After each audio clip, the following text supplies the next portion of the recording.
안녕하세요. 저는 40대 남자입니다. 저는 결혼한 지 이제 3년 좀 넘었고 아내와 눈에 넣어도 아프지 않을 아들 하나를 키우고 있습니다. 저는 너무 행복해요. 제 주제에 아내처럼 좋은 여자를 만나 결혼도 하고 자식까지 낳아 가정을 꾸리고 살게 될 줄은 몰랐는데 어느새 이렇게 사랑스러운 아내와 토끼 같은 자식이랑 매일 꽁냥이며 살게 되니 매일매일 꿈만 같습니다. 물론 한 집안의 가장으로 살아간다는 게 쉽지만은 않아요. 아내를 만나기 전까지 나 혼자 몸도 건사하기 힘들 정도로 살았었는데 결혼하고 나서는 처자식을 먹여 살린다는 게 마음처럼 쉽지만은 않네요. 하지만 저는 무슨 일이 있어도 제가 세상에서 제일 사랑하는 우리 아내와 아들을 위해서라면 뭐든지 할 수 있어요. 결혼할 때 앞으로 무슨 일이 있어도 아내를 절대 실망시키지 않겠다고 약속했거든요. 저는 그 약속을 꼭 지켜야 해요. 세상에 제 아내 같은 여자는 어디에도 없거든요. 이런 이야기를 들으시면 좀 놀라시겠지만 이왕 제 사연을 여러분들께 털어놓기로 마음 먹은 김에 솔직히 말하자면 아내를 처음 만났을 때 저는 노숙자였어요. 지금 생각하면 내가 그때 왜 그랬을까? 너무 부끄럽고 창피해요. 하지만 그 당시에는 이 세상에 나를 위한 건 하나도 없다. 다 포기하고 세상과 등지고 굴 안으로 들어가 오롯이 혼자 있었어요. 아내를 만난 첫날을 저는 아직도 잊지 못합니다. 노숙자 생활을 한 지 1년 정도 됐을 때예요. 그날도 여기저기 배회하다 종로의 한 지하상가 아래 자리를 잡고 있었죠.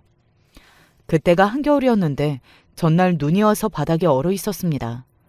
저도 사람인지라 몸도 춥고 으슬으슬하니 여기저기 헤매고 돌아다니다 제일 따뜻해 보이는 데로 들어온 거였어요. 계단에 아무렇게나 누워있는데 누군가 제 등을 두드리며 깨우더라고요. 저는 귀찮아서 들은 척도 안 하고 가만히 누워있었어요. 노숙하며 아무 곳에나 누워있다 보면 공무원들이 와서 깨울 때가 있거든요. 저는 그날도 역시나 공무원인가 보다 하고 모르는 척하고 있었는데 그날따라 제 몸을 세게 흔들며 깨우더라고요. 아저씨, 아저씨, 괜찮으세요? 정신이 있으신 거예요? 일어나 보세요. 여기 이러고 있다가 정말 죽어요. 그 순간 왜 그런 생각이 들었는지 모르겠는데 저를 깨우는 여자 목소리가 나를 굉장히 걱정해주고 있다는 느낌이 들었습니다.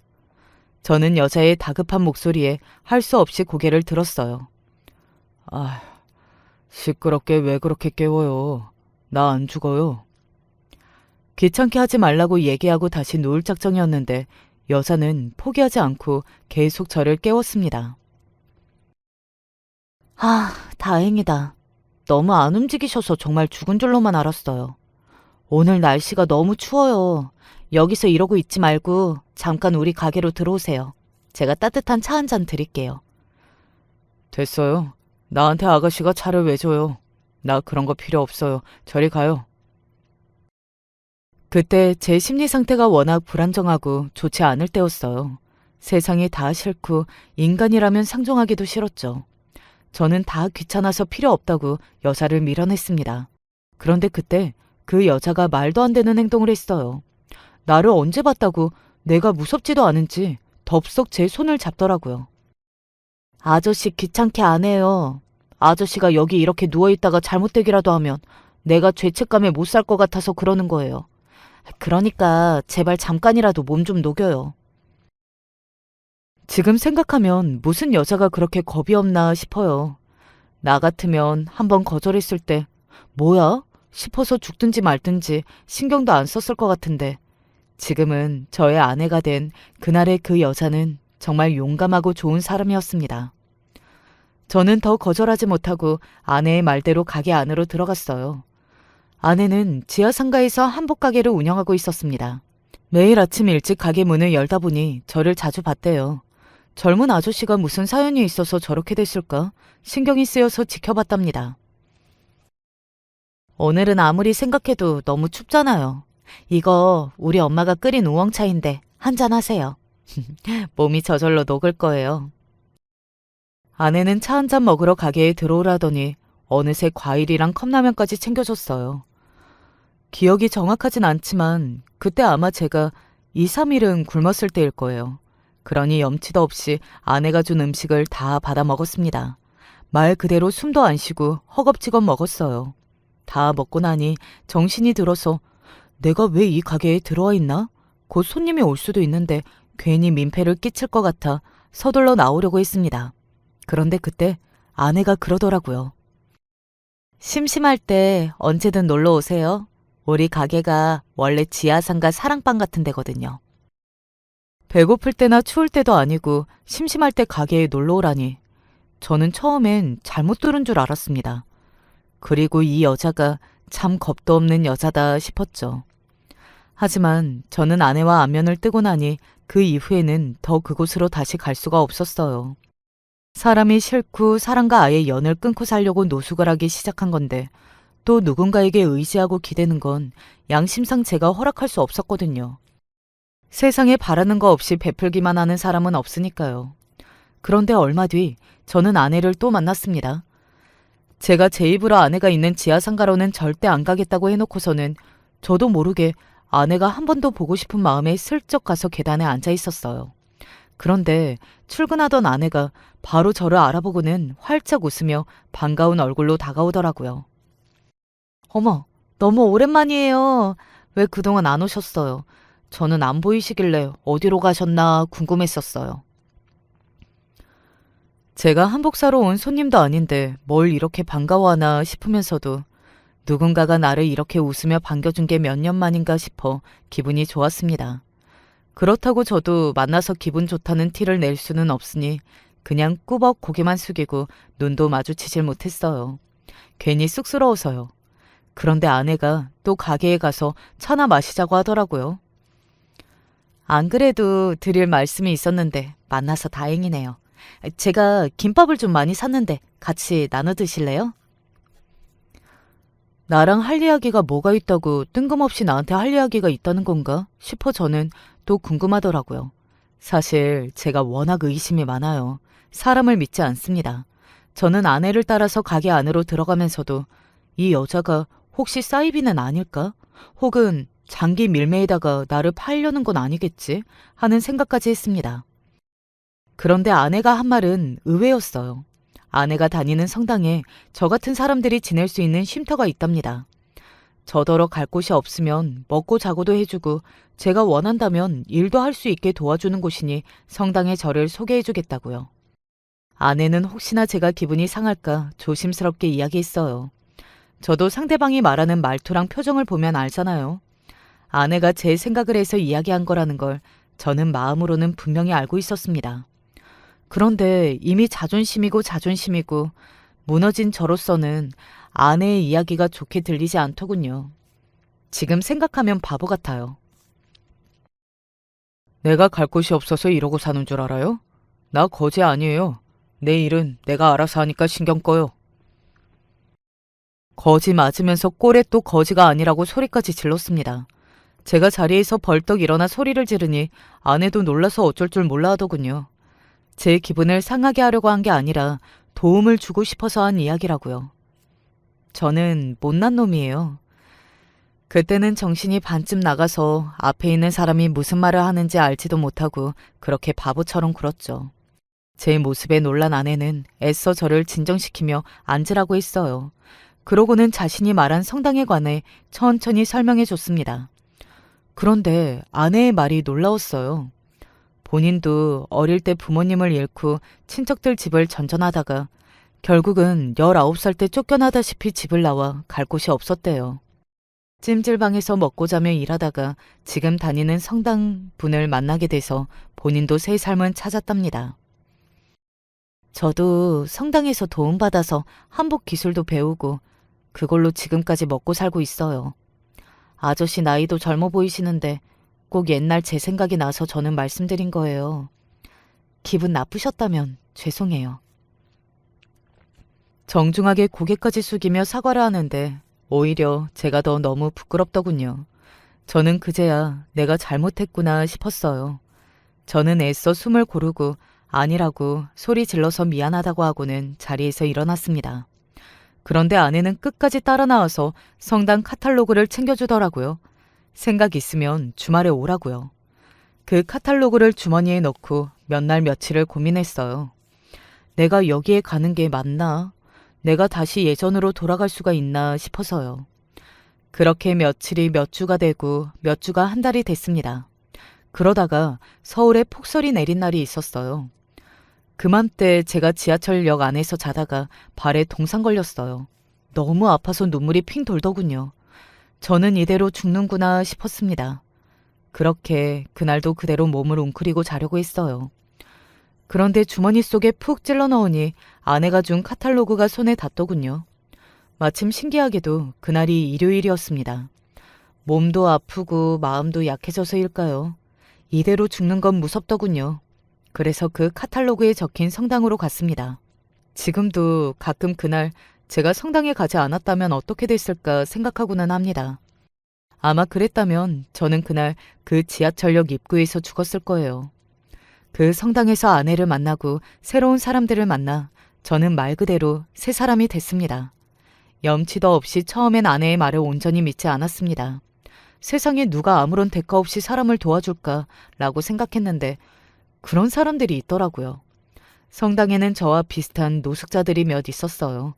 성당에서는 그런 사람들에게 밥 한 끼 제공하는 거에는 끝나지 않고 잠을 자고 씻을 수 있는 방을 주고 먹이고 입혀줬습니다. 그리고는 성당에서 함께 공부하며 다시금 삶의 의미를 찾게 도와줬습니다. 그러고 난 뒤 다시 일어날 용기가 생긴 사람들에게 직장을 구할 수 있도록 도와주는 거죠. 아무런 대가 없이 말이죠. 성당에서 공부하면서 저는 아내와 더 가까워졌습니다. 아내는 본인의 경험을 바탕으로 다시 자기 자신을 믿고 일어설 수 있는 방법을 알려줬어요. 서서히 다시 사람들에게 마음을 열기 시작한 저는 제가 노숙자가 되기 전에 어떤 일이 있었는지까지 다 이야기하게 됐습니다. 제 이야기를 들은 아내는 저를 꼭 안아주더군요. 사실 저는 노숙자가 되기 전 포크레인 기사였어요. 더 그전에는 고아였고요. 제가 3살 때 고아원에 버려졌다는데 저는 기억이 나질 않아요. 언제부턴가 저는 그냥 고아원에서 살고 있었습니다.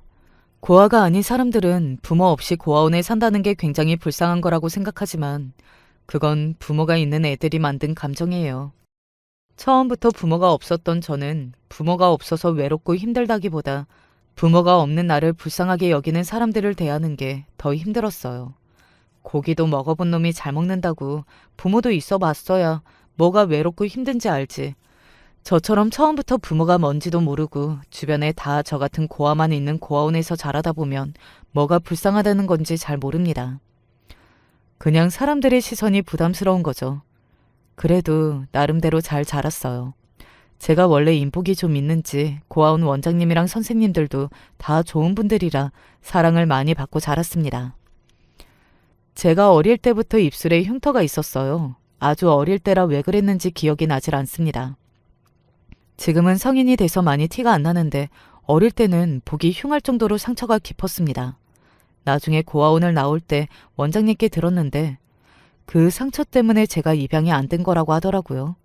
그런 소리 들으면 마음이 옥신거리기는 하지만 그래도 심각하게 생각하지는 않았어요.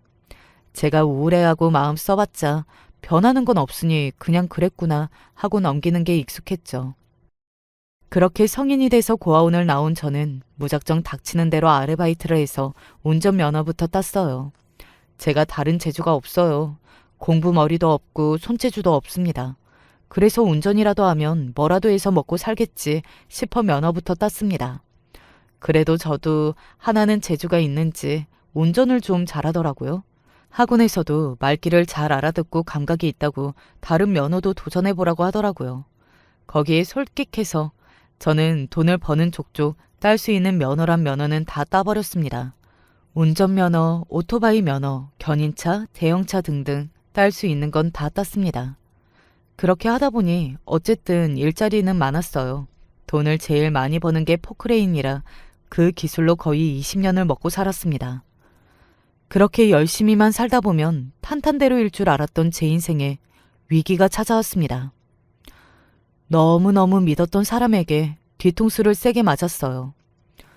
어릴 적 고아원에서 살 때부터 알았던 누나가 있어요.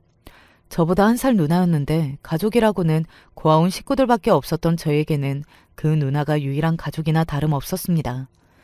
제가 19살 때 고아원을 나왔을 때 그 누나가 옆에서 많이 챙겨줬어요. 제가 면허를 따고 일자리를 구할 때까지 지낼 곳이 없었는데 그 누나가 자기 집에서 지내게 해줬습니다. 누나는 저보다 1년 일찍 고아원을 나가 미용 기술을 배워서 일찍 미용실에 취직했어요. 누나는 1년 동안 착실히 일해서 번 돈으로 월세집을 구했더라고요. 좋은 집은 아니었지만 그래도 방 하나, 거실 하나 있는 집에서 누나 혼자 살고 있었어요. 저는 누나 집 거실에서 지냈습니다. 들으시는 분들이 생각하기에 그 누나와 제가 남자 여자 관계는 아니었나 궁금하실 수 있는데 저희는 찐 남매와 똑같았어요.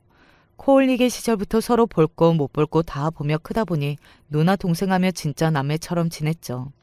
그랬으니 저도 염치불구하고 누나네 집으로 들어간 거예요. 누나한테 워낙 고마운 게 많아요. 제가 나중에 돈을 벌게 되면서 누나 집을 나올 때까지 누나가 정말 많이 챙겨줬습니다. 사실 제가 친동생도 아니고 누나도 혼자 벌어서 살기 힘들었을 텐데 입을 거 먹을 거 살뜰하게 챙겨줬어요. 누나한테 고마운 게 하도 많아서 앞으로도 무슨 일이 있어도 누나는 친누나로 생각하고 평생 잘해야겠다 다짐했습니다. 그런데 사람 일이라는 게 제 마음처럼만 흘러가는 건 아니더군요.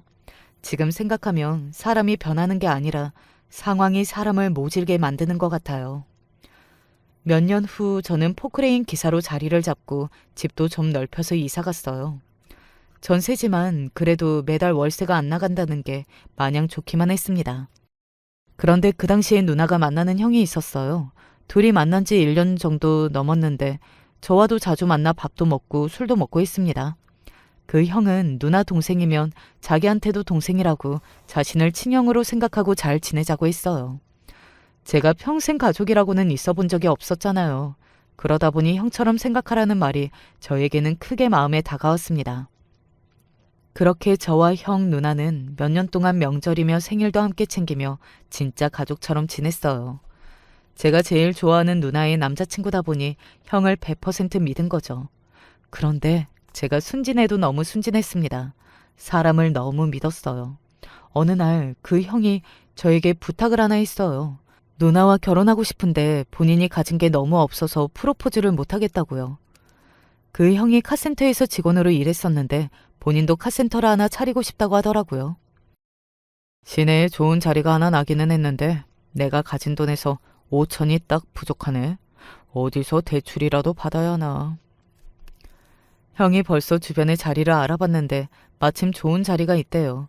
그런데 보증금이 좀 모자란다고 하더라고요. 제가 누가 있어요. 가족이라고는 누나랑 형뿐인데 형이 돈 때문에 마음 졸이는 모습을 보고 있자니 마음이 편하지가 않더군요. 마침 제가 돈이 좀 있었어요.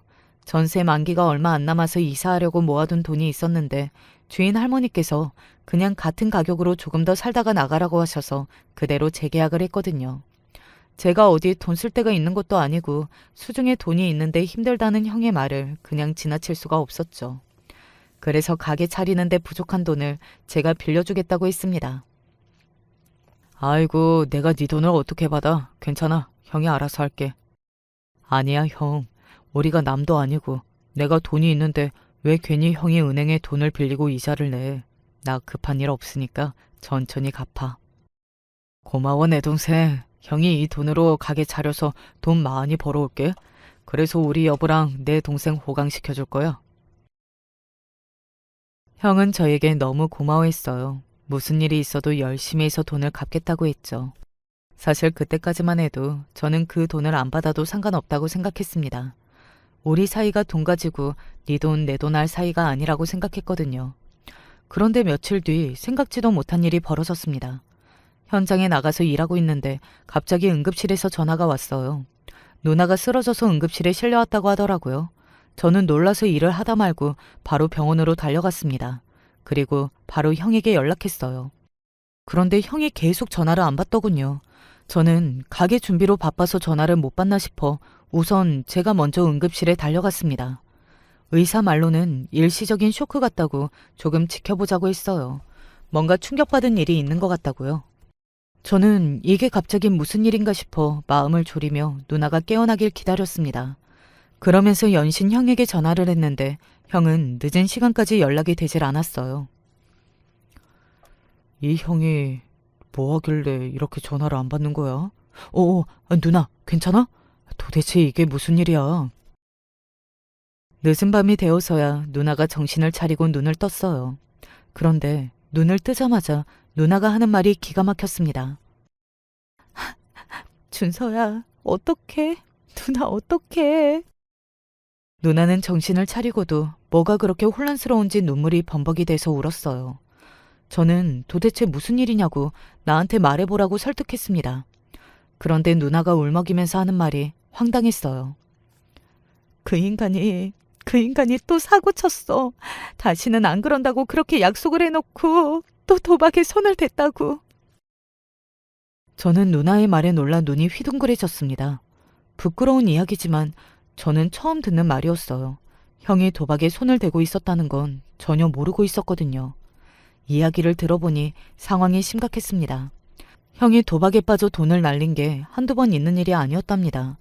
누나는 제가 걱정할까봐 그동안 말을 못했대요. 그런데 카센터에 다니면서도 도박 빚을 여러 번 지고 다녀서 그럴 때마다 누나가 갚아줬답니다. 그러다 하다 더는 안 되겠다 싶어 누나는 다시 도박하면 절대 안 만날 거라고 헤어지려고 했대요. 그랬더니 형이 이제 다시는 안 한다고 선포를 하고 정신을 차린 것처럼 지냈답니다. 최근엔 정말 도박을 안 하는 것 같아 누나는 한시름 놓고 있었대요. 그런데 재벌을 개 못 준다고 또 도박에 손을 댄 거죠. 그러다가 빚을 지다 더는 빚을 질 곳이 없어 정말 무서운 사람들한테까지 돈을 빌린 거예요. 결국은 돈을 빌려준 사채업자들에게 쫓기다 결국은 견디지 못하고 하면 안 되는 짓까지 했다네요. 형은 카센터에서 손님들이 맡긴 차까지 마음대로 팔아버렸어요. 그렇게 팔아버린 돈이 몇 천이랍니다. 그 이야기를 듣다 보니 저에게 카센터를 차리겠다고 돈을 빌려간 것도 거짓말이라는 걸 그제야 알겠더군요. 더군다나 더 문제는 누나 미용실이랑 집 보증금까지 가지고 날랐다는 겁니다. 미친 인간이 웬일로 나더러 며칠 놀러 갔다가 오자고 하더라고. 그러더니 글쎄 나 없는 사이에 부동산에 내 가게랑 집을 무조건 팔아달라고 그런 거야. 그 돈으로 카센터 차리려고 한다고 거짓말까지 하고. 누나를 속여 미용실에 누나 집까지 내놨답니다. 동네 사람들이야 누나랑 형이 몇 년 동안 부부처럼 사는 걸 봤으니 의심을 아예 안 한 거예요. 형은 멋대로 누나 보증금을 가지고 그대로 날라버렸답니다. 누나는 그 충격으로 쓰러진 거고요. 이야기를 듣다 보니 제 속도 문드러지는 것 같았습니다. 우리 누나가 그 자식한테 어떻게 했는데 그깟 돈 때문에 사람을 배신하고 도망을 가나 싶더라고요. 누나, 됐어. 그런 쓰레기 같은 놈 때문에 누나가 왜 쓰러져? 누나한테는 내가 있잖아. 내가 알아서 할 테니까 누나는 아프지 말고 회복하는 데만 신경 써. 진심이었습니다. 제가 갈 곳이 없어 힘들 때 누나가 도와줬던 것처럼 저도 누나에게 도움이 되고 싶었어요. 그래서 급한 대로 우리 집으로 누나를 데리고 왔어요. 여기 누나랑 나랑 우리 집이야. 그러니까 어려워하지 말고 편하게 있어. 나 나가 있는 동안 배고프면 여기 내 카드 써. 현금 필요하면 돈 찾아서 쓰고. 알지? 내 비밀번호 우리 집 현관 비밀번호랑 똑같은 거. 내가 염치가 있지. 네 돈을 어떻게 써. 그 인간이 너한테도 돈 빌렸다며. 미안해. 누나가 정말 미안해. 그 새끼가 나한테 사기쳤지. 누나가 사기쳤어? 괜한 소리 하지 말고 편하게 쉬고 있어. 나 나가서 일하고 올게. 밥 꼭 챙겨 먹어. 제가 생각한 것보다 누나는 더 힘들어했어요. 그 나쁜 놈을 얼마나 좋아했는지 몇 날 며칠 밥도 못 먹고 잠도 못 자고 힘들어하더라고요. 저는 어떻게든 누나가 기운을 차릴 수 있게 해주려고 노력했습니다. 다시 누나가 좋아하는 일 하게 해주고 싶어서 미용실 자리도 알아보고 다녔어요. 제가 가진 돈으로 차려줄 수 있는 가게가 있나 싶어서요. 그런데 그때 말도 안 되는 일이 벌어졌어요. 누나가 사라졌습니다.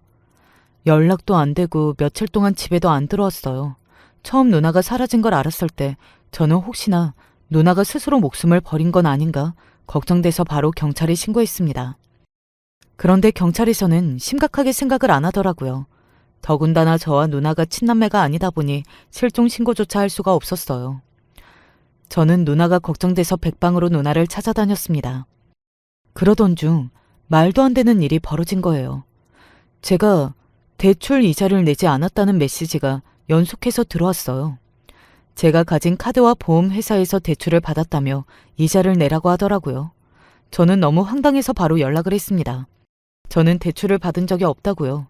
그런데 카드사에서도 보험사에서도 제가 대출을 받은 게 맞는다네요. 알고 보니 제가 아니라 누나가 제 명의로 대출을 받은 거였어요. 저에게 이런 일이 벌어질 줄은 꿈에도 몰랐습니다. 누나는 제 노트북 비밀번호부터 주민번호, 통장번호 다 알아요. 카드 비밀번호는 물론이고 핸드폰 패턴까지 다 압니다.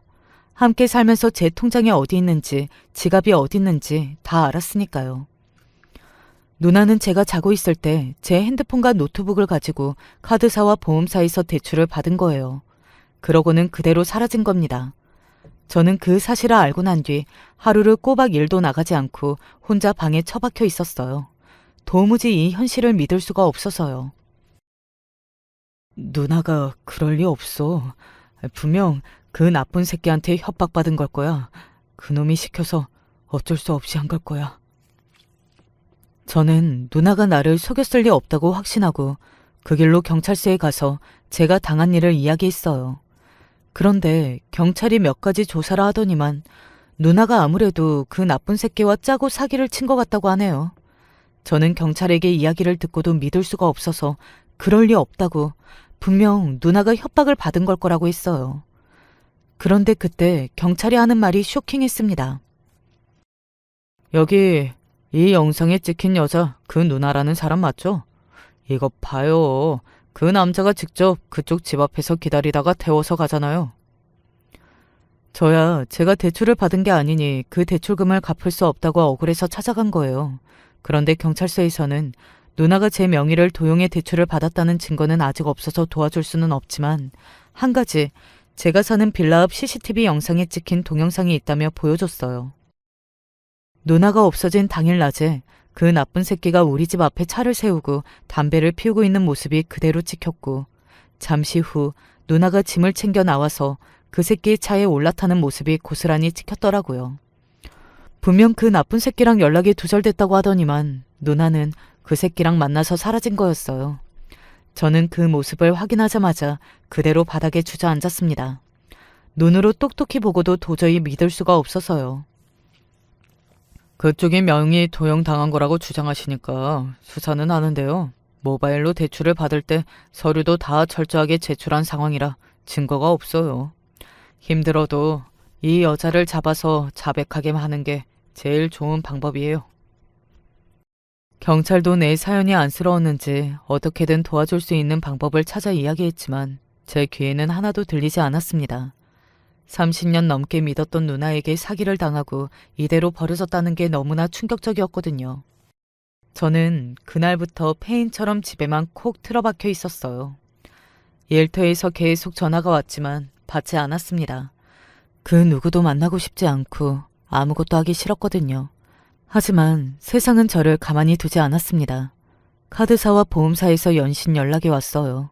돈을 못 갚으면 이자라도 내라는 거죠. 저는 너무 화가 나고 억울해서 괜한 카드사 직원들과 보험사 직원들과만 매일 싸웠어요. 내가 쓴 게 아닌데 내가 왜 갚냐고요. 저는 속이 타다 못해 불구덩이 안에 혼자 들어와 있는 것 같았어요. 제 몸이 활활 불타는 것만 같았습니다. 그 일로 저는 무너져 버렸습니다. 사는 게 의미 없이 느껴졌어요. 운전도 하기 싫고 사람도 만나고 싶지 않았습니다. 그런 일까지 겪게 되니 도저히 사람을 믿을 수가 없더라고요. 인간도 돈도 다 싫고 왜 다들 나를 못 잡아먹어서 안달인가 싶어 세상을 떠나고 싶었습니다. 저는 결국 모든 걸 내려놓기로 한 거예요. 살던 집을 내놓고 전세 보증금으로 빚을 갚았습니다. 그리고는 남은 돈으로 그냥 여기저기 정처 없이 돌아다닌 거예요. 어느 날은 모텔에서 어느 날은 찜질방에서 그렇게 하루 종일 아무것도 안 하고 쓰러져 자다 보면 다 잊게 된 줄 알았거든요. 그런데 이상하게 시간이 가면 갈수록 더 기억이 또렷해졌습니다. 그러면서 세상에 대한 불신으로 머릿속은 가득해졌어요. 아무리 힘들어도 그런 행동까지는 하지 말았어야 했는데 저는 기어코 죽겠다고 한강 다리 위에도 섰습니다. 그런데 세상 다 싫다고 난리를 칠 때는 언제고 막상 죽겠다고 높은 곳에 올라서고 보니 무섭더군요. 너무너무 끔찍하고 미웠던 세상이 한번 두렵다고 느껴지고 나니 온 세상이 까마득하게 느껴졌습니다. 앞날이 보이지 않았어요. 저는 다리를 덜덜 떨며 바닥에 오줌까지 쌌습니다. 그날 결국 저는 겁쟁이가 되고 만 거예요. 그래서 무작정 빈털터리 신세로 여기저기 돌아다니는 신세가 됐습니다. 그대로 영원히 떠돌이 신세로 살 줄 알았던 저는 성당 사람들의 도움으로 새 삶을 얻었습니다. 저는 택배 회사에 취직했어요. 전에 있었던 상처로 다시 운전할 수 있을까 걱정되기는 했었는데 그래도 주변의 도움 덕분에 큰 차를 타고 여기저기를 누비며 그날 배달해야 하는 택배들을 하나하나 해결해가는 게 저에게는 즐겁게 느껴지더라고요. 더군다나 택배 특성상 매일 같은 동네에 배달 가다 보니 자주 보는 동네 분들과는 가까워지기도 했어요. 성당 사람들 덕분에 사람들과 다시 자연스럽게 어울려 지낼 수 있게 돼서인지 간혹 저에게 무거운 짐을 들어달라고 하시거나 시원한 음료수를 주시는 분들과도 불편함 없이 웃으며 지낼 수 있었습니다. 여러모로 저에게 많은 변화가 있었어요. 일까지 시작하고 나니 다시 예전에 성실했던 제 모습으로 돌아갔어요. 일까지 구한 마당에 언제까지 성당에서 지낼 수는 없으니 작은 원룸을 하나 구했습니다. 보증금 없이 월세만 내는 집이라 저 하나 누우면 꽉 차는 방이지만 그래도 직장도 구하고 나 하나 누울 공간까지 생겼다는 게 꿈만 같았죠. 사람이라는 게 참 염치가 없는 게 좀 살만해지니 딴 생각이 나더군요. 제 지난 과거와 현재 상황을 모두 다 알고 있던 아내가 너무 좋았던 거예요. 그때 나는 이미 40인데 제 주제에 아내같이 좋은 여자를 좋아한다는 게 제가 생각해도 너무 양심이 없다고 생각했어요. 하지만 일하면서도 주일마다 매주 아내와 만나다 보니 마음이 쉽게 접히질 않더군요. 아내는 보면 볼수록 좋은 여자니까요. 저는 아내를 좋아하는 마음을 숨기고 2년 정도를 친구처럼 지냈어요. 그러던 어느 날이었습니다. 아무리 생각해도 믿기지 않은 일이 저에게 벌어졌어요. 글쎄, 아내가 저를 좋아한다네요. 저와 친구가 아닌 남자 여자로 만나고 싶다고요. 그때만 생각하면 저는 아직도 심장이 뛰어요. 이게 꿈인가 생신가 믿기지 않았거든요. 처음엔 아내의 말을 덥석 받아들이는 게 맞나 싶었지만 제가 원래 염치라는 게 없는 사람이잖아요. 지금 당장 결혼하는 것도 아니니 연애라도 해보자 가벼운 마음으로 시작했습니다. 그런데 제가 참 뭘 몰라도 너무 몰라요. 어린 나이에 남자 여자가 가볍게만 만난다는 게 말이 안 되죠. 아내는 저와 결혼하고 싶다고 했습니다. 나도 부모님 돌아가시고 혼자 산 지 너무 오래됐잖아. 당신도 평생 혼자였고 우리 둘이 살면 잘 살 수 있을 것 같아. 우리 결혼하자. 세상에 이런 여자가 있을까요? 어떻게 저처럼 가진 거라고는 없는 남자한테 결혼하자고 할 수가 있을까요? 아내는 학창시절 부모님이 돌아가셔서 한참 예민했을 시절에 친척들 집을 전전하면서 눈칫밥을 먹으며 컸어요. 저처럼 고아는 아니지만 저의 학창시절만큼이나 힘들었을 건 확신합니다. 그런 환경 속에서도 아내는 열심히 노력해서 작지만 혼자 살 수 있는 자가 빌라도 있고 가게까지 있는 훌륭한 사람이에요. 그런 여자가 아무것도 없는 나와 결혼해도 되는 걸까? 미안하기만 했습니다. 나처럼 부족한 사람이랑 결혼하기엔 당신은 너무 아까운 사람이야. 내가 당신을 욕심내도 되는 걸까? 지금까지 살면서 나도 남자 만날 만큼 만나봤어. 근데 결혼하고 싶다는 느낌이 든 건 당신이 처음이야. 그러니까 그냥 행복하게 해줄게. 한마디만 해. 그럼 우리 결혼하는 거야. 아내는 언제 봐도 멋있는 사람이었습니다. 저는 아내에게 무슨 일이 있어도 행복하게 해주겠다고 했어요. 그 마음은 진심이었습니다. 아내를 한순간도 힘들게 하고 싶지 않았어요.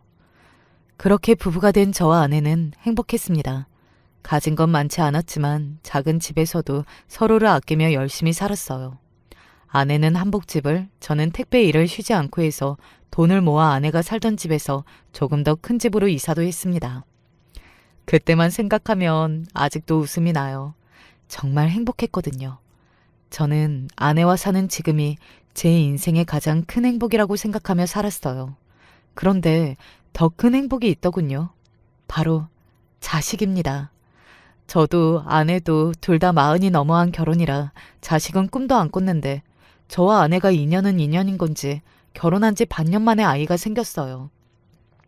그때의 기쁨은 정말 말로 표현할 수가 없습니다. 정말 감격스러웠어요. 옛말 틀린 게 없습니다.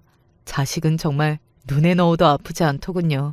자식을 위해서라면 뭐든 할 수 있을 것 같았어요. 그러던 어느 날이었습니다. 그날도 평소와 다름없이 택배 일을 하고 있었어요. 제가 배송을 다니는 동네가 서울의 한남동으로 부자들만 모여서 사는 동네라 동네 특성상 고가의 배송 제품들이 많아요. 그러다 보니 시간이 좀 걸려도 저는 택배 박스를 항상 문 앞까지 고스란히 배송해드립니다. 제가 하는 일이니 뭐 당연한 일이지만 그래도 제가 배송한 상품들이 조금이라도 찌그러지는 게 저는 싫거든요.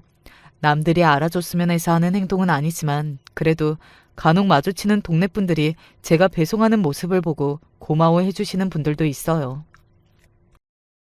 아저씨는 택배 바닥에 막 안 던지고 가서 좋아. 아휴, 다른 아저씨들은 1층에다가 두고 가면서도 뭐가 그렇게 귀찮은지 무슨 쓰레기 버리듯이 막 버리고 간다니까. 돈 주고 산 물건인데 박스가 찌그러지고 찢어져서 오면 받으시는 분들 기분도 별로잖아요. 아휴, 그거 너무 무거워 보이는데 위에까지 올려다 드릴까요? 아니야. 우리 빌라는 엘리베이터도 없어서 다른 택배 기사들도 1층에다 다 두고 가는데 뭐하러 그래? 괜찮아. 내가 쉬엄쉬엄 가지고 올라가면 돼. 아니에요. 괜히 무거운 거 들고 가시다가 다쳐요. 시간 괜찮으니까 도와드릴게요. 다른 기사들이 보면 오지랖이다. 그렇게 해줘도 사람들은 고마운 줄 모른다고 할 수도 있지만 저는 그렇게 생각하지 않아요. 제가 아내를 만났던 것처럼 분명 사람의 호의를 감사로 받을 줄 아는 사람들이 있습니다. 저는 제가 아내와 성당 사람들에게 받은 것처럼 작은 일이나마 사람들에게 나눠주고 싶어요. 그렇게 빌라에 택배로 올려드리고 바로 다음 집에 갔어요. 다음 집은 평소에도 자주 가는 집이에요. 한남동에서 유명한 땡땡 기업 회장님이 사시는 저택인데 그렇게 으리으리한 집도 김장을 하기는 하는지 절인 배추를 잔뜩 시키셨더라고요. 저는 그 저택에서 일하시는 가정부 아주머니하고도 인사를 하고 지내는 사이예요. 택배를 문 앞에 두고 가려고 하면 꼭 인터폰으로 잠깐 기다리라라고 하고 그 넓은 정원을 가로질러 뛰어오셔서 커피고 간식이고 항상 주시거든요. 그러다 보니 서로 안부도 주고받고 인사도 건네고는 해요. 그날도 역시나 무거운 절인 배추를 가져다 줬다고 가정부 아주머니께서 버선발로 나오셨어요. 아이고, 이 무거운 거 옮기느라 얼마나 힘들어. 이것 좀 먹고 가요. 이런 거 안 주셔도 된다니까. 괜히 이런 거 남한테 가져다 준다고 사모님한테 혼나시기라도 하면 어떡해요? 그런 걱정은 안 해도 돼. 여기 회장님이랑 사모님 두 분 다 얼마나 성격이 좋은지 몰라. 집에 오는 손님은 절대 그냥 보내는 게 아니라고 택배 기사들 먹게 문 앞에 간식거리 놔두라는 걸 내가 직접 들고 나오는 거야. 아저씨만 주고 싶어서. 젊은 사람이 어찌나 시원시원하고 착한지 매번 고마워서. 가정부 아주머니 말이 여기 사는 회장님이 연세도 많으신데 성격이 그렇게 호탕하시대요. 그래서 아주머니도 10년 넘게 안 그만두고 다니는 거랍니다. 제가 없는 사람이라 그런지 재벌들은 다들 성격이 안 좋을 거라는 편견이 있었는데 내가 잘못 생각하고 있었구나 싶더라고요. 아휴, 시원하다. 너무 잘 먹었어요. 이거 너무 무거울 것 같은데 제가 들어다 드릴게요. 아이고, 아저씨가 그럴 줄 알고 내가 미는 거 가지고 나왔지. 바쁜 사람 매번 시간 잡아먹으면 안 되잖아. 여기에 올려주기만 해. 그럼 내가 끌고 들어갈게. 제가 매번 집안까지 들여다보고 드리는 게 신경 쓰이셨는지 이제는 아예 짐을 운반하는 캐리어까지 가지고 나오셨더라고요.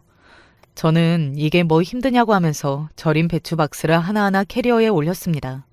그런데 그때 가정부 아주머니께서 제 목에 있는 목걸이를 유심히 보더니 이내 놀라서 눈이 휘둥그레지셨어요. 어머머머, 이 목걸이 우리 회장님 목걸이랑 똑같은 목걸이네? 어떻게 이렇게 똑같을 수가 있지? 항상 몸에 지니고 있던 목걸이가 짐을 나르다 보니 옷 밖으로 나왔는지 모양을 보셨나 보더라고요. 그래요? 회장님도 같은 데서 사셨나 보죠, 뭐. 저는 그때까지도 그 목걸이가 특별하다고 생각하지 않았어요. 그냥 제가 고아원에 버려질 때부터 제 몸에 지니고 있었던 거라 평생 몸에 지니고 다녔을 뿐 누가 준 건지 왜 준 건지도 모르니 그냥 막연하게 저를 낳아주신 부모님께서 자식 버리는 마당에 미안한 마음에 목걸이라도 넣어준 건 아닐까 생각만 하고 살았죠. 저는 별일 아니라고 생각하고 그 집을 나왔습니다. 그런데 며칠 뒤 말도 안 되는 일이 벌어졌어요. 제가 일하는 택배회사 하역작에서 일하고 있는데 사무실에서 저를 찾는 연락이 왔어요. 웬 높으신 분이 와서 저를 찾는다고요. 지금 당장 사무실로 오라고 난리였습니다. 저는 이게 도대체 무슨 소리인가 싶어 하던 일을 멈추고 사무실로 갔습니다. 그런데 제가 택배를 자주 배송하러 가는 그 저택에 사시는 땡땡 기업 회장님이시더라고요. 텔레비전에서도 나오는 모습을 본 적이 있는 분이니 저는 보자마자 바로 알아봤죠. 그런데 그분이 저를 보자마자 눈물이 그렁그렁해서 오시더니 저를 와락 안아주셨어요. 아이고, 딱 봐도 알겠다. 딱 봐도 알겠어. 내 동생 우리 윤상이를 그대로 빼다 박았네. 박았어. 회장님께서 몸까지 떨며 오열을 하시더니 저는 도무지 이분이 무슨 소리를 하는 건가 가늠되질 않아 얼떨떨한 상태로 바보처럼 바짝 굳어 있었어요. 그런데 회장님께서 갑자기 제 얼굴을 다시 한번 빤히 바라보더군요. 그러더니 하시는 말이 놀라웠어요. 너는 모르겠지만 내가 네 큰아버지란다. 내 동생, 너무 빨리 떠난 내 동생 우리 윤상의 아들. 아이고, 이 입술. 이거 네 엄마라는 여자가 너 아는 채로 난리를 치고 울고불고 하다가 떨어뜨려서 바닥에 찍힌 자국이잖아. 이게 그대로 흉터가 됐네. 흉터가 됐어. 회장님은 제 볼을 맞잡은 상태로 제 입술에 난 상처까지 알아보셨어요. 저는 당황해서 어쩔 줄 몰라 있습니다. 회장님, 지금 무슨 말씀하시는 거예요? 회장님이 제 큰아버지라고요? 갑자기 찾아오셔서 무슨 말씀이신지. 이 목걸이, 이게 바로 네가 내 조카라는 징표야. 너 태어났을 때 내가 내 동생한테 선물로 준 목걸이거든. 이 세상에 딱 2개밖에 없는 유일한 목걸이.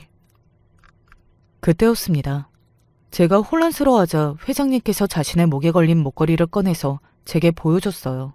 회장님 댁에 갔을 때 일하는 아줌마께서 제 목걸이와 똑같은 걸 회장님이 끼고 있다고 하더니만 정말 제 거랑 똑같더라고요. 내가 너를 얼마나 찾아다녔는지 알아? 네 엄마라는 여자가 그냥 그렇게 떠나버려서 우리나라에 있는 고아원이라는 고아원은 내가 다 뒤졌어. 그렇게 찾아도 없더니만 어떻게 이렇게 만나? 어휴, 윤상아, 우리 윤상이가 하늘에서 얼마나 슬퍼할까? 저는 마치 꿈을 꾸고 있는 것만 같았어요. 이게 무슨 상황인지 가늠조차 되질 않았죠. 그런데 회장님께서 하신 말씀이 사실이었습니다. 제가 평생 지니고 있던 이 목걸이는 저희 친아버지께서 가지고 있던 목걸이였어요. 제가 고아원에 오게 된 사연은 이랬습니다. 저를 낳아주신 아버지와 어머니는 만나서는 안 되는 운명이었습니다. 저를 낳아준 어머니라는 사람은 누가 봐도 문제가 있는 여자였대요. 아버지가 좋은 집안의 차남인 걸 알고 일부러 접근했답니다. 물론 아버지는 그 사실을 몰랐고 어머니에게 홀딱 빠져 결혼까지 하겠다고 한 거죠. 아버지의 집안에서는 당연히 두 사람의 결혼을 반대했지만 이미 어머니의 뱃속에 제가 생긴 상태라 헤어지게 할 수가 없었대요. 그래서 할 수 없이 결혼을 시켰는데 결혼하고 나니 어머니의 본색이 드러났답니다. 아버지 댁은 재벌이라도 대중 앞에 드러나는 걸 선호하지 않는 집안이라 워낙 재벌티를 안 내기로 유명해요. 그런데 어머니께서 선을 지키지 못하고 경고만동하고 다니신 거죠. 산부인과도 우리나라에서 가장 유명하다는 곳을 다니며 그 안에서도 민폐란 민폐는 다 끼치고 흥청망청 사치를 부리고 다녔나 봐요. 어른들이 여러 번 경고했는데도 말을 듣지 않았고요. 제가 태어나고 조리원에 들어가서도 갑질을 해대서 증권가 찌라시에서도 나오신 적이 있었답니다. 아버지의 집안에서는 안 그래도 어머니가 눈엣 가시였는데 하필이면 그때 큰일이 벌어졌답니다. 아버지께서 건강에 이상이 생긴 거예요. 그전까지 전혀 문제가 없었는데 갑자기 췌장암 선고를 받게 됐답니다. 그 일로 안 그래도 집안 전체가 난리가 났는데 어머니께서 더 난리를 쳤다네요. 사기 결혼이라고요. 뭐야, 당신 암인 거 진작 알았으면서 나 속인 거 아니야? 그래, 어쩐지. 당신 집안에서 아무리 임신했다고 해도 너무 쉽게 결혼을 허락해준다고 했어. 당신 부모, 이래서 나랑 결혼하는 거 허락한 거지? 당신 암 걸린 거 알고. 다른 집에 장가 못 보내니까 나한테 떠넘긴 거 아니냐고. 재수 씨, 지금 무슨 말을 하는 거예요? 어? 우리가 윤상이가 그런 거 알았으면 지금까지 치료도 안 하고 가만히 있었겠어요? 제발 선 좀 지켜요. 어머니는 극도로 흥분해서 어른들 앞에서까지 막 나갔나 봐요. 자기가 속았다고요. 그 모습을 보고 아버지는 그제야 정신을 차린 겁니다. 자기가 어머니께 속았다는 걸요. 아버지는 어머니가 아무리 이상한 사람이어도 둘 사이에 자식이 있으니 어떻게든 이해하고 보듬고 살려고 했는데 그 모든 게 그 순간 박살난 거예요. 그래서 아버지가 먼저 어머니께 이혼하자고 했답니다. 저만 넘기고 가면 위자료를 줄 테니 이혼하자고요.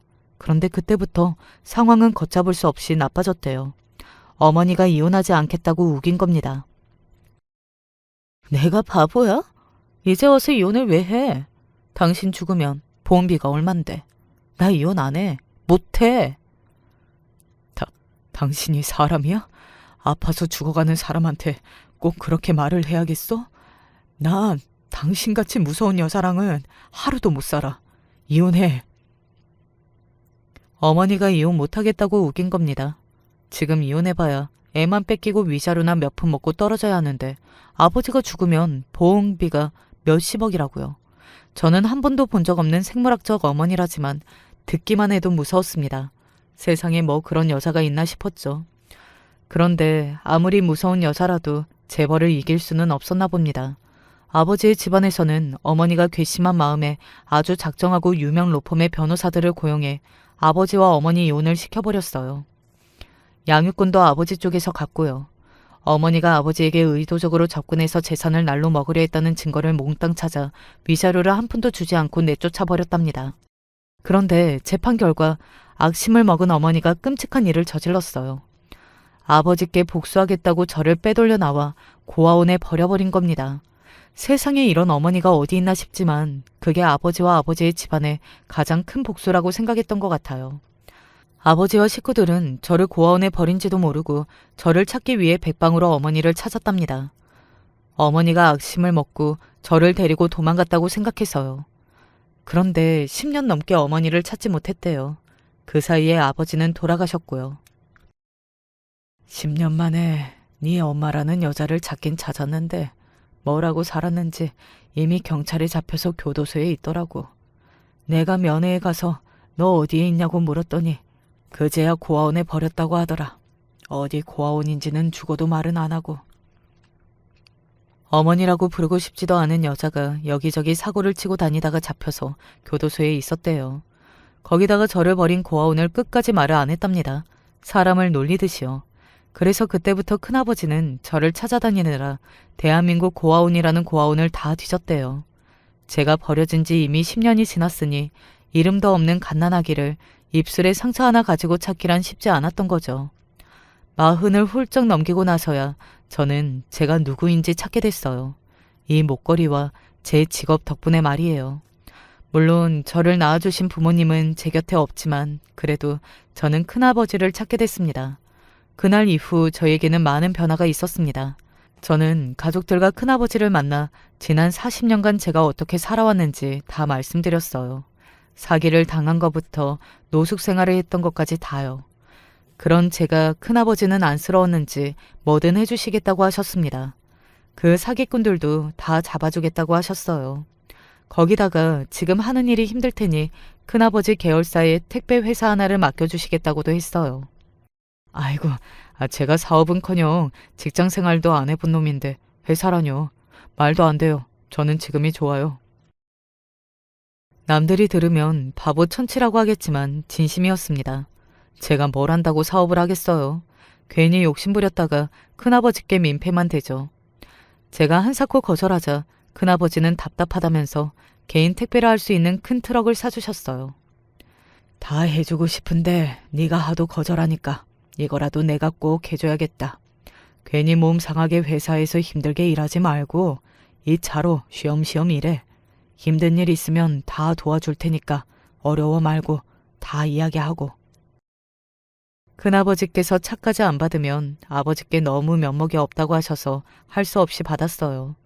거기다가 최근엔 제 아들 유치원 입학했다고 선물로 회사 주식까지 주셨습니다. 정말 재벌들은 차원이 다르더라고요. 차도 차고 주식도 주식이지만 저는 쉴 수 있는 그늘이 하나 생겼다는 게 너무 좋아요. 평생 부모 사랑이라고는 모르고 자라서 다른 집 아이들이 부모 그늘에서 사랑받는 모습을 보면 그렇게 부러웠거든요. 저는 요즘 너무 행복합니다. 아내를 만난 이후로는 언제나 행복한 일만 넘치니 제 아내가 복덩이인 것 같아요.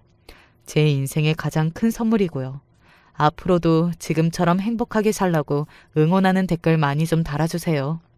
제 이야기 끝까지 들어주셔서 너무너무 감사합니다. 여러분의 가정에도 언제나 행복한 일만 가득하시길 응원할게요. 안녕하세요. 서울에 사는 아줌마입니다. 어디서부터 이야기를 꺼내야 할지 모르겠습니다. 제 사연을 들으시고 저를 욕하시는 분들이 많을 것 같은데요. 그래도 익명의 힘을 빌려 욕먹을 각오로 사연을 써보겠습니다. 그래야 제가 살 수 있을 것 같거든요. 제 남편은 동네에서도 그리고 제 친구들 사이에서도 소문이 난 다정한 남편이었습니다.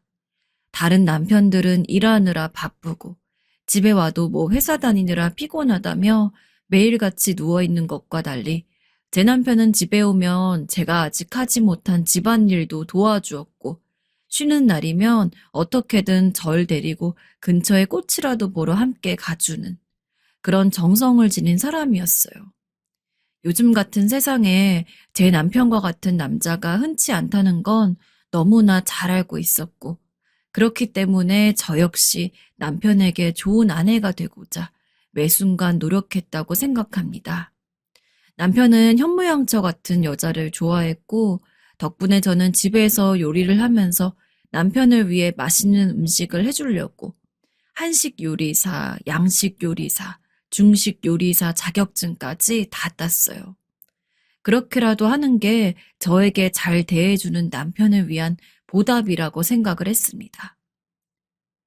하여간 너는 진짜 남편 하나 잘 만났어. 야, 요즘같이 자기만 아는 시대에 그렇게 아내 챙겨주는 남편이 어딨냐? 난 처음에 네 남편 보고 깜짝 놀랐다. 세상에 이런 남자가 존재하나 싶어서. 그러니까 내가 네 남편 보고서 눈이 높아져가지고 결혼을 못하잖아. 친구들을 만날 때면 친구들은 매일같이 제 남편에 대한 칭찬을 했고 전 칭찬이 은근히 듣기 좋고 기가 세워지는 것 같아서 아닌 척 하면서도 내심 그 칭찬을 듣는 걸 무척 즐겼습니다. 친구들 앞에서 아내 기 세워주는 남편이 떡하니 있는데 아내로서 저 정도 노력을 기울이는 게 뭐가 힘들까요? 저도 남편 기 세워줘야죠. 근데 그렇게 다정한 남편이 어느 순간부터 조금씩 변해가기 시작했습니다. 매일같이 주말에 함께하던 나들이도 여보, 오늘 나 너무 피곤해서 다음 주에 같이 가자. 라면서 미루는 일들이 반복됐고 퇴근하고 나면 여느 남편들처럼 대충 씻기만 하고 방에 뻗어서는 잠을 자느라 일어나지도 않았습니다. 전 그런 남편의 변화가 처음엔 무척 당황스러웠습니다. 하지만 워낙 남편이 평소에 잘해오던 걸 알고 있었고 아무리 그렇게 성실한 사람이라고 하더라도 일이 바쁘면 피곤할 수도 있지 라는 생각에 언젠가는 다시 돌아올 거라는 믿음으로 이해했습니다. 그러나 남편의 변화는 거기서 끝이 아니었습니다. 점점 일이 바쁘다는 핑계로 퇴근 시간이 늦어지더니 어느 순간부터는 연락도 없이 그냥 늦게 들어오더라고요. 당신 늦어지면 늦어진다고 연락 한 통은 해줘야지. 걱정했잖아. 내가 알아서 집에 들어오는데 무슨 걱정이야? 안 그래도 요새 일 많고 위에서는 나 까내리느라 그거 막는 것도 바빠 죽겠는데. 내가 연락까지 일일이 다 해야 돼? 당신이 그냥 어련히 넘겨도 되는 일이잖아. 심지어 걱정이 되니 연락 한 통만 남겨달란 제게 이유 없이 화를 내기도 했습니다. 전 당황스러울 수밖에 없었어요. 대체 무슨 심경의 변화가 있었길래 남편이 이런 식으로 달라졌는지 제가 잘못한 게 있나 곰곰이 생각해 보기도 했지만 늘 어느 때와 다름없이 남편을 대했던 저에게서 원인을 찾을 수도 없었습니다. 하지만 저는 얼마 가지 않아서 그 이유를 알게 됐어요. 그날도 남편이 조금 늦게 들어오는 날이었습니다. 역시나 연락을 준 건 아니고 늘 들어오던 시간에 집에 안 들어오길래 아, 오늘도 좀 늦는구나 라는 생각이 들더라고요. 전 그때 슬슬 남편과 이상하게 멀어진 사이를 다시 되돌리고 싶었습니다. 그래서 조금 멀리 떨어진 동네에 남편이 유독 좋아하는 해물탕 집이 있었는데 거기서 남편을 위한 해물탕을 포장해 오기로 결심을 했어요. 택시를 타고 그 해물탕 집으로 가가지고 가게에 들어갔는데 전 거기서 너무나 충격적인 장면을 목격하게 됩니다. 아이고, 우리 애기 맛있어? 더 많이 먹어. 오빠가 너 먹을 거 다 사줄게. 갖고 싶은 것도 말해. 다 사줄 테니까. 정말? 고마워요. 분명 회사에서 일을 하고 있어야 될 남편이 자리에 앉아서는 웬 젊은 여자한테 해물탕을 일일이 떠먹여주고 해산물 손질도 해주면서 완전 갓삭인 연인들 마냥 알콩달콩하게 연애질을 하고 있더라고요. 그리고 그 여자는 그런 남편의 행동이 당연한 듯이 모든 걸 받아들이고 있었고요. 그동안 남편이 말도 없이 늦게 들어오고 저에게 소홀해졌던 모든 상황들이 주마등처럼 스쳐 지나갔습니다. 그 무엇도 물어보진 않았지만 정황을 보았을 때 저 젊은 여자랑 바람을 피느라 정작 아내인 저는 뒷전이었던 거겠죠. 마음 같아서는 당장 그 여자 머리채를 잡고 너 제정신이야? 감히 유부남이랑 만나? 라며 멱살이라도 짤짤 흔들고 싶었고 남편 뺨을 후려치면서 당당하게 이혼하자고 이혼 서류를 얼굴에 던져주고 싶기도 했지만 참았습니다. 우선은 증거가 필요했으니까요. 그래서 남편 쪽에 안 들키게 숨어가지고 바람 사진을 찍은 뒤 아무 일도 없었다는 듯이 집에 돌아왔습니다. 제가 집에 들어오고 몇 시간이 지나서 남편이 돌아왔고 전 평소와 다르게 남편한테 잘 왔냐는 인사도 없이 그냥 방에 틀어박혀 있었어요. 남편도 굳이 그런 제게 인사를 들으려고 하지 않았고요. 그 뒤로부터 저는 남편의 바람 증거를 찾기 위해 흥신소에 의뢰까지 했습니다. 얼마 지나지 않아서 흥신소에서 보내온 사진들을 보니 정말 장난 아니더라고요. 그때 그 여자를 엄청 애지중지하는 모습의 남편이 사진 한가득 있었습니다. 그렇게 다정한 남편이라고 생각했습니다. 모든 사람들이 제 남편을 보면 저보고 결혼 잘했다면서 부러워할 정도로요. 근데 그런 사람이 다른 여자랑 바람을 피고 있다니. 당신, 이거 뭐야? 전 어느 정도 증거를 잡은 다음에 퇴근한 남편을 거실에 불러두고 제가 그동안 모아둔 사진을 흩뿌렸습니다. 남편은 설마 그 장면을 제가 알고 있을 줄은 몰랐는지 무척이나 당황한 얼굴이었어요. 그러나 금세 뻔뻔하게 표정을 짓더니 이게 왜? 라면서 오히려 제게 되묻더군요. 이게 왜라니? 누가 봐도 바람을 피웠단 증거가 떡하니 있는데 뻔뻔하게 대하는 남편의 모습에 전 기가 찼습니다. 당신이 어떤 젊은 여자애랑 바람 피고 있는 거 내가 모를 줄 알았어? 바람이라니, 당신은 무슨 소리를 그렇게 해? 다 일 때문에 만난 거였고 일 이야기만 하다가 헤어졌어. 설마 당신이 이런 식으로 오해를 하고 있을 줄 몰랐는데 당신 이 사진들을 봐. 이게 어딜 봐서 일하는 사람이랑 만나는 태도인데? 당신은 일적으로 만난 사람 어깨 끌어안고 허리 만지고 밥 먹여주고 그래? 원래 알던 애여가지고 친밀할 뿐이야. 그리고 당신은 그런 오해가 있었으면 나한테 먼저 물어봤으면 좋잖아. 이런 식으로 음침하게 뒷조사를 해야 했어? 지금 나한테 내 탓을 하는 거야? 바람핀 건 당신이야. 사람이 너무 어이가 없으면 할 말을 잃는다고 하잖아요. 제가 딱 그 꼴이었습니다. 정말 그 사진 누구한테 보여줘도 100이면 100, 다 연애하고 있는 것 같은 느낌이 드는 사진들 뿐이었는데 그걸 가지고 얼굴에 철판을 잔뜩 깐 상태로 업무적으로 필요해서 만난 만남이라고 원래 알던 사람이라서 스킨십이 친밀하다고 변명을 할 줄은 꿈에도 몰랐습니다.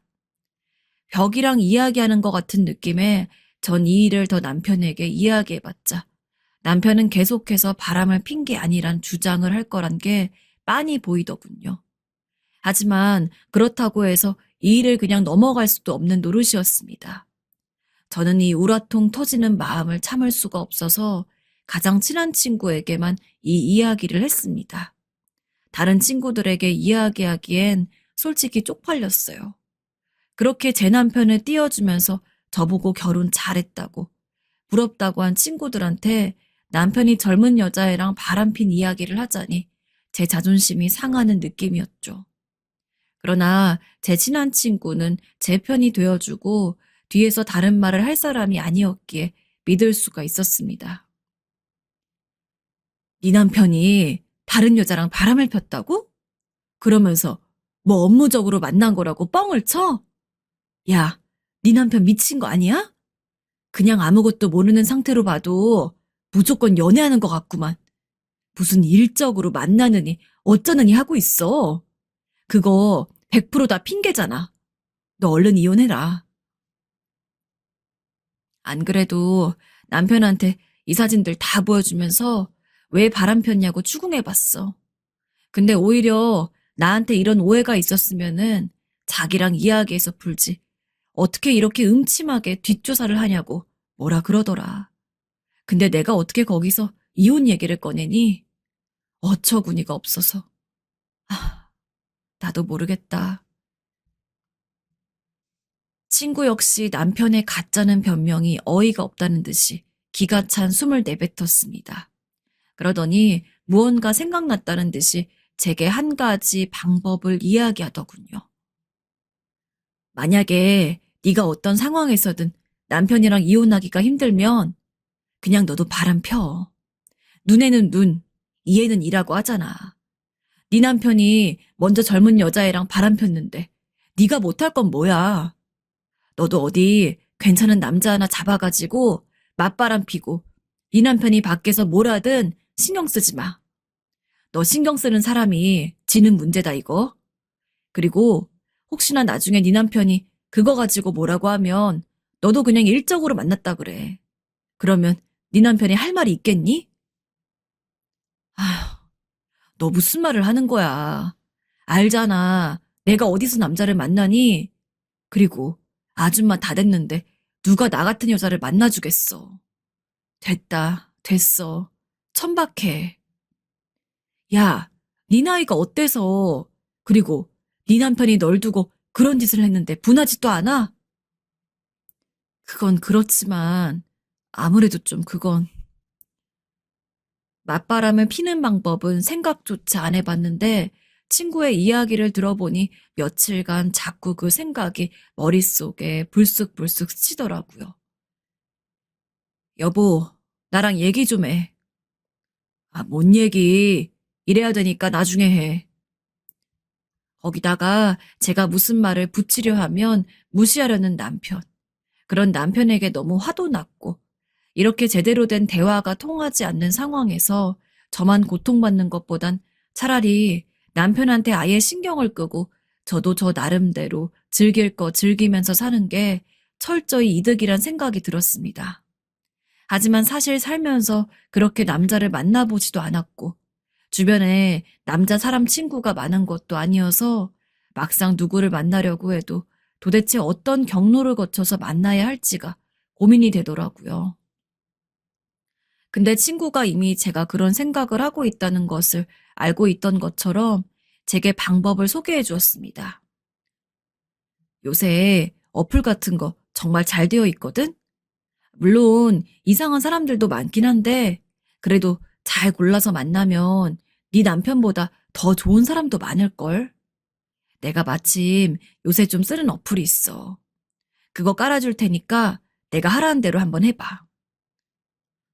어플? 응. 요즘 아주 유행하는 거야. 젊은 애들도 쓰는 거야. 저는 친구의 주도로 만남 어플을 하나 깔고 그날부터 다른 남자들이랑 채팅을 시작했습니다. 학창 시절에 잠깐 이런 종류의 채팅이 유행한 적이 있어 해본 적은 있지만 다시 해보니 오랜만에 옛 생각이 나고 재미있더라고요. 정말 말 그대로 이상한 생각만 하고 대화를 거는 사람들도 많았지만 예상외로 인간 대 인간으로서 깊은 이야기를 나눌 만한 상대도 꽤 있더라고요. 그렇게 연락을 좀 하다 보니까 전 자연스럽게 이 사람은 좀 괜찮네 라는 생각이 드는 사람을 만나게 되었습니다. 참 지금 생각해도 제가 어떻게 만나기까지 했는지. 하지만 남편에 대한 배신감이 너무 컸던 건지 뭔지 저보다 3살이 어렸던 남자를 만나게 되었어요. 그 남자는 연하임에도 불구하고 생각이 무척 어른스러운 것 같았죠. 안녕하세요. 안녕하세요. 사진이 이쁘시네요. 산에서 찍은 사진인가 봐요. 아, 네. 평소 산을 좋아해서. 그리고 채팅에서 대화를 나눴던 다른 남자들과 달리 빠르게 만남을 주선하고 싶어 하지도 않았고, 제가 언제 한번 지나가는 말로, 근데 너는 나한테 만나자고 안 하네? 라고 이야기를 하자, 누님이랑은 어쩐지 인간적으로 더 친한 사람이 될 수 있을 것 같아서요. 나쁜 의도로 대화를 하는 게 아닌 만큼 좀 조심스럽고 싶어요. 라고 이야기를 하더군요. 그 모습을 보니 더욱더 호감이 갔습니다. 그렇게 저는 그 남자와 1달 정도 이야기를 한 뒤 직접 얼굴을 맞대고 만나게 되었어요. 실제로 보니 얼굴도 깔끔하니 훈훈하고 키도 크고 괜찮더라고요. 그리고 직접 만나서 알게 된 건데 그 친구는 아내가 있었지만 이혼을 하고 돌싱남이 되었다고 했습니다. 그래서 저도 남편이랑 얼마 전에 이혼하고서 돌싱이 된 지 얼마 안 됐다고 이야기했어요. 실제로 이혼한 것은 아니지만 사실상 남편과 헤어질 생각도 갖고 있었기 때문에 거짓말을 한 것이 조금 찔리긴 했어도 그렇게 이야기해야 대화가 좀 잘 될 거라고 생각했던 것 같아요. 지금 생각하면 참 미련했죠. 물론 실제로 만나본 그 남자는 제가 생각했던 것보다 더욱더 대화가 잘 통하는 사람이었습니다. 게다가 어찌나 매너가 좋은지 식당에 가면 무조건 제 의자를 뒤로 끌어당긴 다음에 제가 앉으면 살짝 밀어주고 그런 게 습관화가 되어 있는 사람이었어요. 공원에 가면 누님, 바닥 더러워요. 이거 깔고 앉아요. 라며 챙겨 다니는 손수건을 꺼내서 제가 앉을 자리에 두기도 했죠. 너무 오랜만에 보는 남자의 젠틀한 모습에 전 마음이 설레었습니다.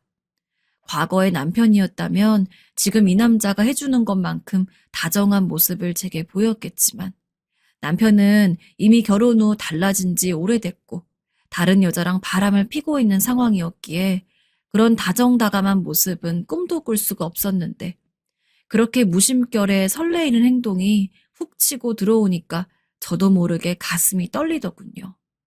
마치 새 삶을 사는 것만 같은 기분이었습니다.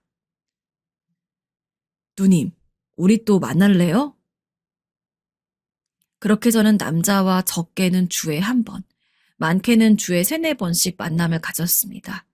그렇게 남자와 만남을 가지면서도 전 내심 남편이 어떤 식으로 행동할지가 궁금했는데 남편은 여전히 업무적 만남이란 핑계를 대고 그 여자와 이전처럼 똑같이 지내고 있는 것 같더라고요. 남편한테 모든 기대는 다 버렸다고 생각했는데 막상 남편이 그런 식으로 그 여자와 만남을 이어가고 있다고 하니 기분이 영 좋지가 않았습니다. 이제 난 정말 남편이랑은 다 끝난 거구나. 그런 확신이 드니까 이제 저도 가릴 게 없더라고요. 그래서 저도 그냥 더 노골적으로 맞바람을 피웠습니다. 남편에게 연락도 없이 새벽 늦게 집에 들어가게 됐고, 어느 날은 그냥 외박했어요. 남편은 그럴 때마다 매번은 아니더라도 가끔씩은 당신 왜 이렇게 늦게 들어왔어? 하고 묻기도 했지만 저는 당신이 알 게 뭐야? 매일 봤어 나도. 하면서 남편이 그런 질문을 하는 것 자체를 애초에 무시했습니다. 사실 당연하잖아요. 일 핑계 대면서 바람피는 남자한테 제가 일일이 설명해 줄 이유가 뭐가 있겠어요. 이제는 저한테 소홀한 남편과는 달리 그 남자는 여전히 저를 무슨 여왕님, 공주님 모시듯이 대접해줬고 전 그게 좋아서라도 그 남자와의 만남을 끊을 수 없었습니다. 누님만 괜찮으면 나중에 전 누님이랑 더 깊은 사이가 되고 싶어요. 누님은 어때요? 아, 나는 천천히 신중하게 날 알아보고 생각해 봐요. 게다가 그 남자가 은근슬쩍 저와의 재혼도 염두에 두는 듯이 이야기를 하는데 저 역시 남편과 무사히 이혼을 하게 된다면 그 남자랑 두 번째 결혼 생활을 해도 나쁘지 않을 것 같았습니다. 물론 절대 변하지 않을 것 같던 남편도 그렇게 손바닥 뒤집듯이 바뀐 것을 보아 무조건적으로 믿을 수는 없다고 해도 이미 한번 당해본 이상 제가 그런 쪽으로 또 무르게 굴진 않을 거였기 때문에 별 걱정도 없었어요. 그 남자는 이미 이혼을 해서 돌싱이라고 했으니 사실상 저만 완벽하게 관계가 정리되면 재혼을 하는 것도 어렵지 않은 상황이었고요. 결국 며칠 후에 나도 그래. 우리 천천히 시간 들이면서 이야기 나눠보자. 라고 하고 그 남자와의 긍정적인 미래에 대해 화답했습니다. 하지만 전 얼마 안 가서 제가 생각했던 것보다 그 남자에게 더 빠르게 뒤통수를 맞게 되었습니다. 남자가 자기가 좋아하는 음식점이 있다면서 함께 가자고 말을 하더라고요. 꽤 가격이 비싼 곳이었는데 전부터 와보고 싶었다고 말하길래 저도 기쁘게 받아들이고 함께 식사를 했습니다. 그런데 그곳에서 충격적인 일이 일어났습니다. 식사를 다 하고선 계산을 하고 밖을 나오는데 남자가 순식간에 안색이 창백해져서는 당신이 왜 여기 있어? 라며 누군가한테 이야기를 하더군요. 누구랑 말을 하나 싶어서 남자의 시선이 닿아 있는 곳으로 저 역시 고개를 돌리니까 저보다 조금 더 나이가 많아 보이는 한 여자랑 교복을 입은 여자애가 있었습니다. 전 그때까지만 해도 설마 그 여자와 아이가 그 남자의 아내와 딸일 거라고는 상상도 못하고 있던 상황이었어요. 왜냐하면 서로 만나면서 자기 가족 이야기를 하긴 했는데 일단 남자가 저에게 자식이 있다고는 얘기를 한 번도 안 했거든요. 결혼을 하긴 했었는데 자식은 없었고 성격 차이로 이혼했어요. 분명 저렇게 이야기했었던 남자였고 전 그걸 철석같이 믿고 있었습니다. 근데 여자아이가 그 남자를 보면서 아빠라고 하는 순간 아, 이거 뭔가 잘못됐구나 싶더라고요. 휠체어에 앉은 그 여자는 정말 눈으로 사람을 죽일 수 있으면 진짜 그 남자를 태워 죽이고도 남을 듯이 부리부리한 눈으로 남자를 노려봤어요. 어찌나 무섭던지 남자를 아빠라고 부른 아이 역시 너무 실망했단 얼굴로 그 남자를 보고 있었죠. 그 상황이 어찌 된 건지 제가 모든 것을 한 번에 알 순 없었지만 확실한 것은 남자가 저에게 이야기했던 대로 그냥 성격 차이로 무난하게 이혼을 한 것은 아니라는 점이었습니다. 일단 애초에 이혼을 했다는 것 자체가 거짓말이었을 가능성이 높았어요. 마치 저처럼요. 당신 정말 바람피고 있었구나. 그건 아닐 거라고. 그렇게 당신을 믿으려고 노력했는데 어떻게 나랑 우리 은하를 배신할 수가 있어? 당신이 그러고도 사람이야? 아니, 여보, 그게 지금 오해하는 거야. 그게 아니라 그게 그냥 아는 사람이야. 지금 내 꼴이 이래서 바람피는 거야? 그래서 바람피는 거냐고? 아니, 여보, 사람들이 듣겠어. 내 말 좀 들어봐. 그게 아니라 우리 나가서 얘기하자. 응? 그게 아니긴 뭐가 아니야. 그럼 아무 사이도 아닌데 그렇게 하하호호 하면서 팔짱 끼고 다녀? 정말 잘한다. 잘해. 휠체어에 앉은 여자는 사람들이 쳐다보든 말든 우는 듯이 울부짖습니다. 몸이 불편한 거 말고도 내부적으로도 그리 건강하지 않은지 여자는 금세 숨을 헐떡거렸고 그의 휠체어를 밀고 있던 아이가 급하게 다가가서는 엄마, 괜찮아? 하며 챙기더라고요. 남자는 여전히 새파랗게 질린 얼굴로 아무 말도 못하고 있고요. 그 모습을 보고 전 한숨을 푹 내쉬었습니다. 대체 내가 무슨 짓을 한 건지, 그리고 어쩌다 인생이 이렇게 꼬여버린 건지. 자기 엄마를 챙기고 다시 몸을 편 아이는 이젠 저를 노려보기 시작했습니다. 그 눈빛을 정면으로 마주하면서도 할 말이 없어 고개를 푹 수그리게 되었습니다. 전 애초에 그 남자가 아내랑 이혼을 안 한 걸 몰랐고 심지어 아이가 있는 건 아예 생각도 못했지만 아이의 입장에서 그걸 어떻게 알겠습니까? 그저 깊은 상처가 되었겠지요. 저라도 제 부모님이 다른 여자랑 남자랑 바람이 났다는 걸 알게 되면 그 상대가 원망스러워서 견디지 못했을 겁니다. 이해는 하지만 제 입장에서 억울한 것도 사실이더라고요. 그래서 저는 도망치듯이 그 자리를 빠져나왔습니다. 당연히 그 남자에게서 더 이상의 연락은 없었고요. 그런 꼴을 당하고 나니까 이제 어플이고 뭐고 맞바람을 피겠다는 것도 다 귀찮아졌습니다. 그리고 참 많은 생각이 들더라고요. 특히나 아이가 저를 쳐다보던 표정이 제가 의식하지 못하는 사이에 제 뇌리에 깊게 남았는지 밤에 잠을 자면 그 아이가 저를 노려보는 꿈을 꾸다가 거친 숨을 내쉬며 일어나는 날이 많았습니다. 내가 정말로 큰 잘못을 한 거구나. 내가 잠시 미쳤었구나. 사실 그 남자랑 이혼하지 않았던 아내보다도 아이에게 너무나 미안했던 것 같아요. 부모님 사랑받고 자라야 했을 어린 나이에 자기 아빠가 다른 여자랑 바람피고 있다는 걸 알게 된 거니까요.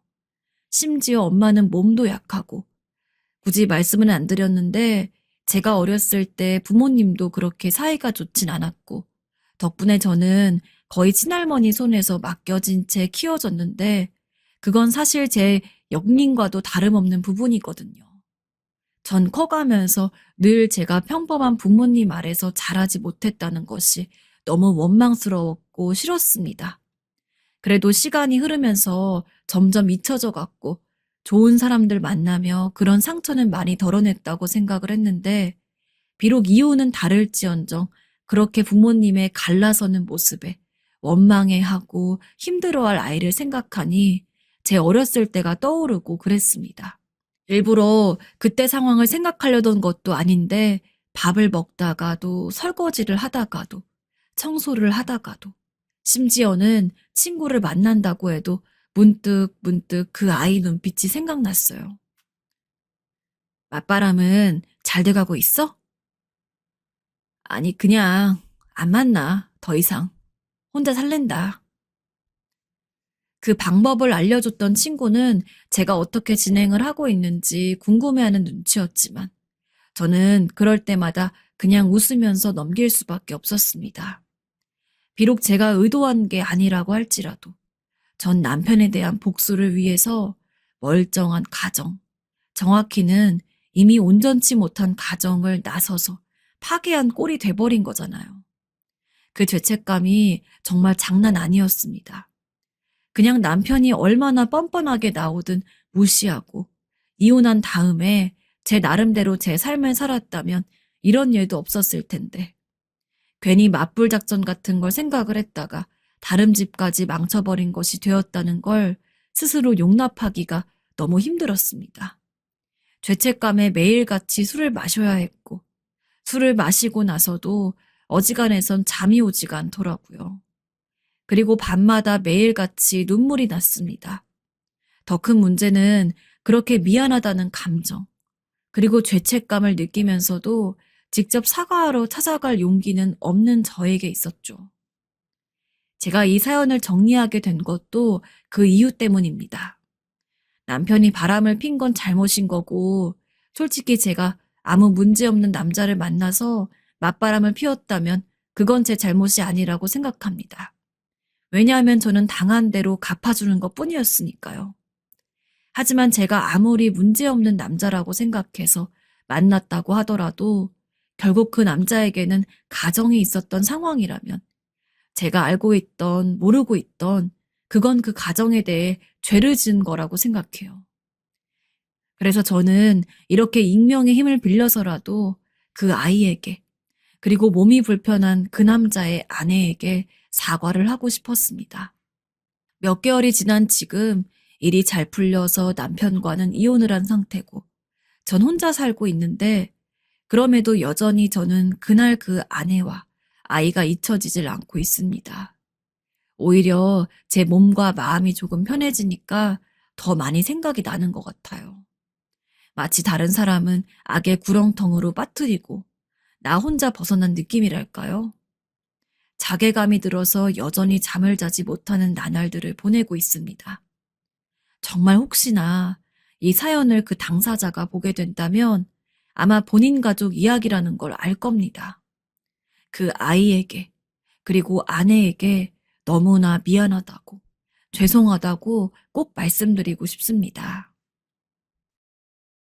가족들 간의 원수가 되어 문제가 되는 상황들을 종종 보게 되지만 전 제가 아직 그런 연령대도 아니고 남매만 둘이서 평범하게 자라온 우리에게 이런 일은 없을 거라고 생각했어요. 흔히 그런 분쟁은 돈이 너무 많아서 나누다 다투게 되거나 혹은 나이가 많아서 골이 깊어질 때 발생한다고 봤거든요. 근데 꼭 그런 것만도 아니라는 걸 이번에 제대로 체험하게 되었어요. 저희 집은 본래 형편이 좋지 않은 편이고 사실 이렇게까지 말하고 싶진 않지만 가난하다는 말에서 크게 벗어나지 않는 생활을 해왔어요. 어릴 때부터 큰아들이었던 저 역시 딱히 새 옷을 사서 입어본 적이 없고 어머니가 매번 친척집이나 아는 집에서 얻어온 옷들을 잘 손질해서 입히곤 하셨답니다. 제 밑으로는 5살 차이가 나는 여동생이 있는데 그래도 딸아이이고 하다 보니 어머니가 조금은 무리해서 옷을 사주셨던 것 같아요. 그렇다고 해서 뭐 비싼 옷을 사주신 건 절대 아니었고 가끔은 시장에 가서 새 옷을 사서 입히곤 하셨는데요.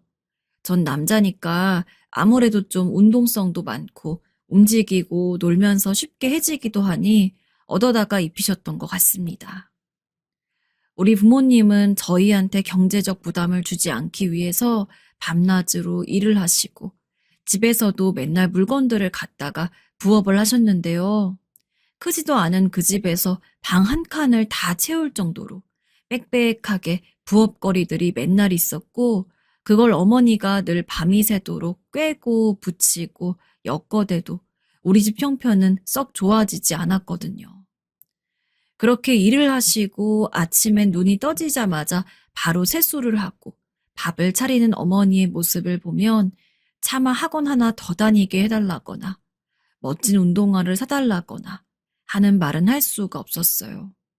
그냥 속으로 참아내가며 좋아했던 분야에 빠져서 학교 책이나 읽고 공부하는 쪽으로 시간을 보냈어요. 어찌 보면 부모님은 감사한 게 저에게 딱히 공부해라 마라 이런 얘기를 하지 않으시기도 했어요. 두 분이 너무 바쁘게 살다 보니 맨날 집에만 있는 우리 남매가 딱히 사고 없이 지내면 그만이었고 공부나 다른 것들과 관련된 바램은 조금도 없으셨던 것 같아요.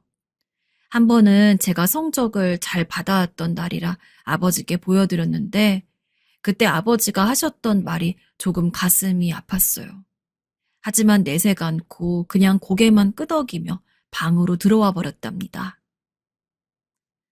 정민아, 아빠가 해준 것도 없는데 이렇게 스스로 알아서 잘했구나.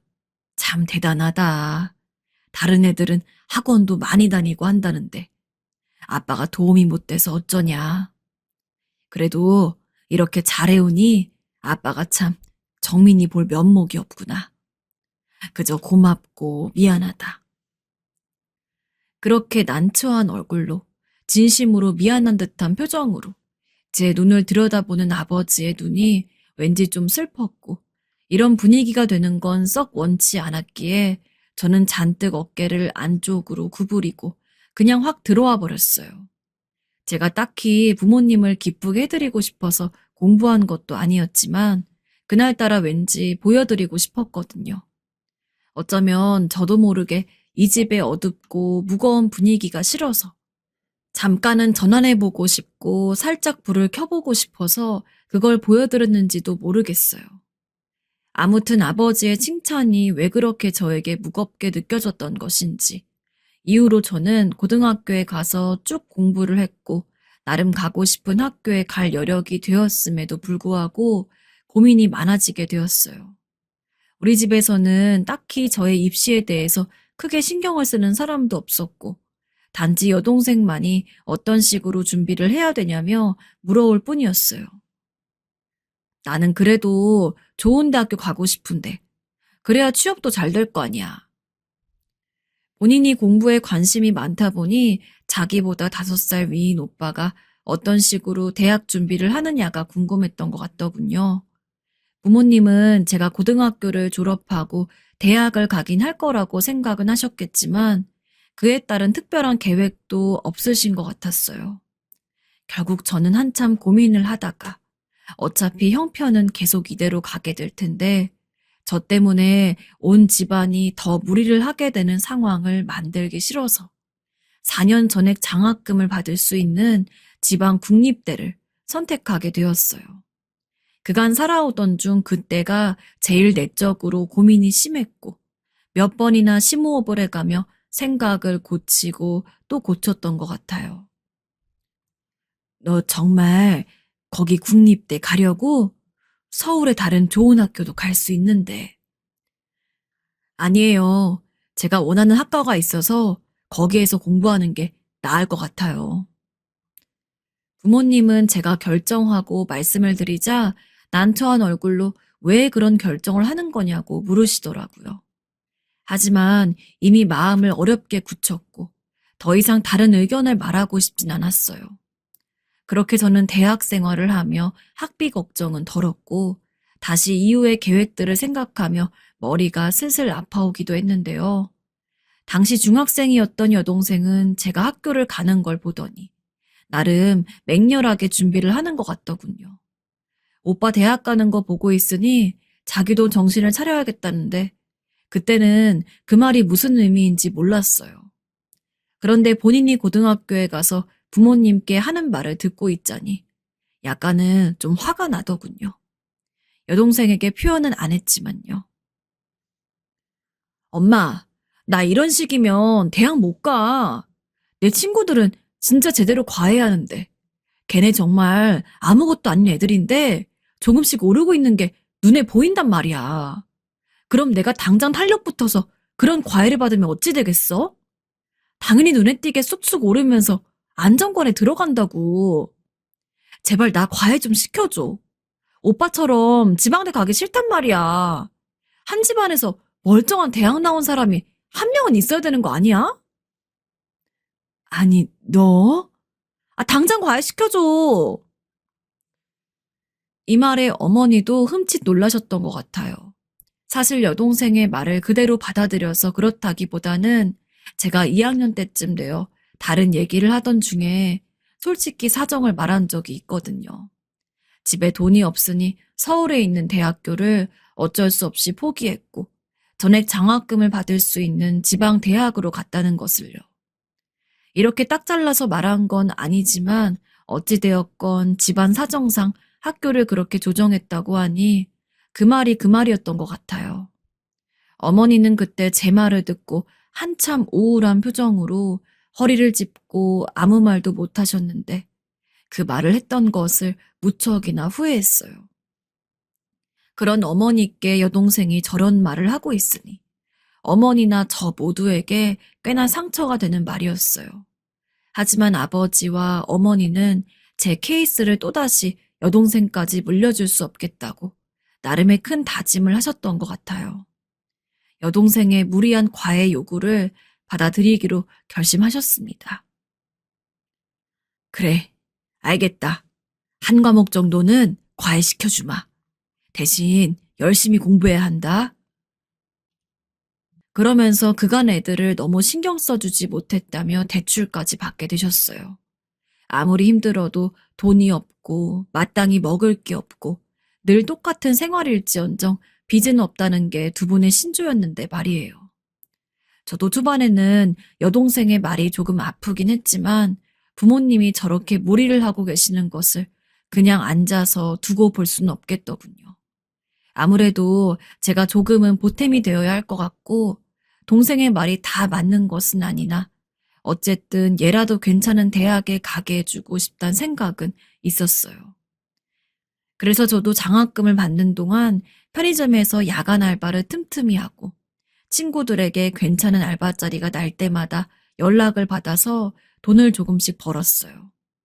그렇게 해서 동생 과외비에 약간씩 보태주고 부모님도 생활이 너무 어려워 보이셔서 거기에 돈을 보태드리기도 했어요. 저 먹을 거, 입을 거는 필사적으로 아껴가면서요.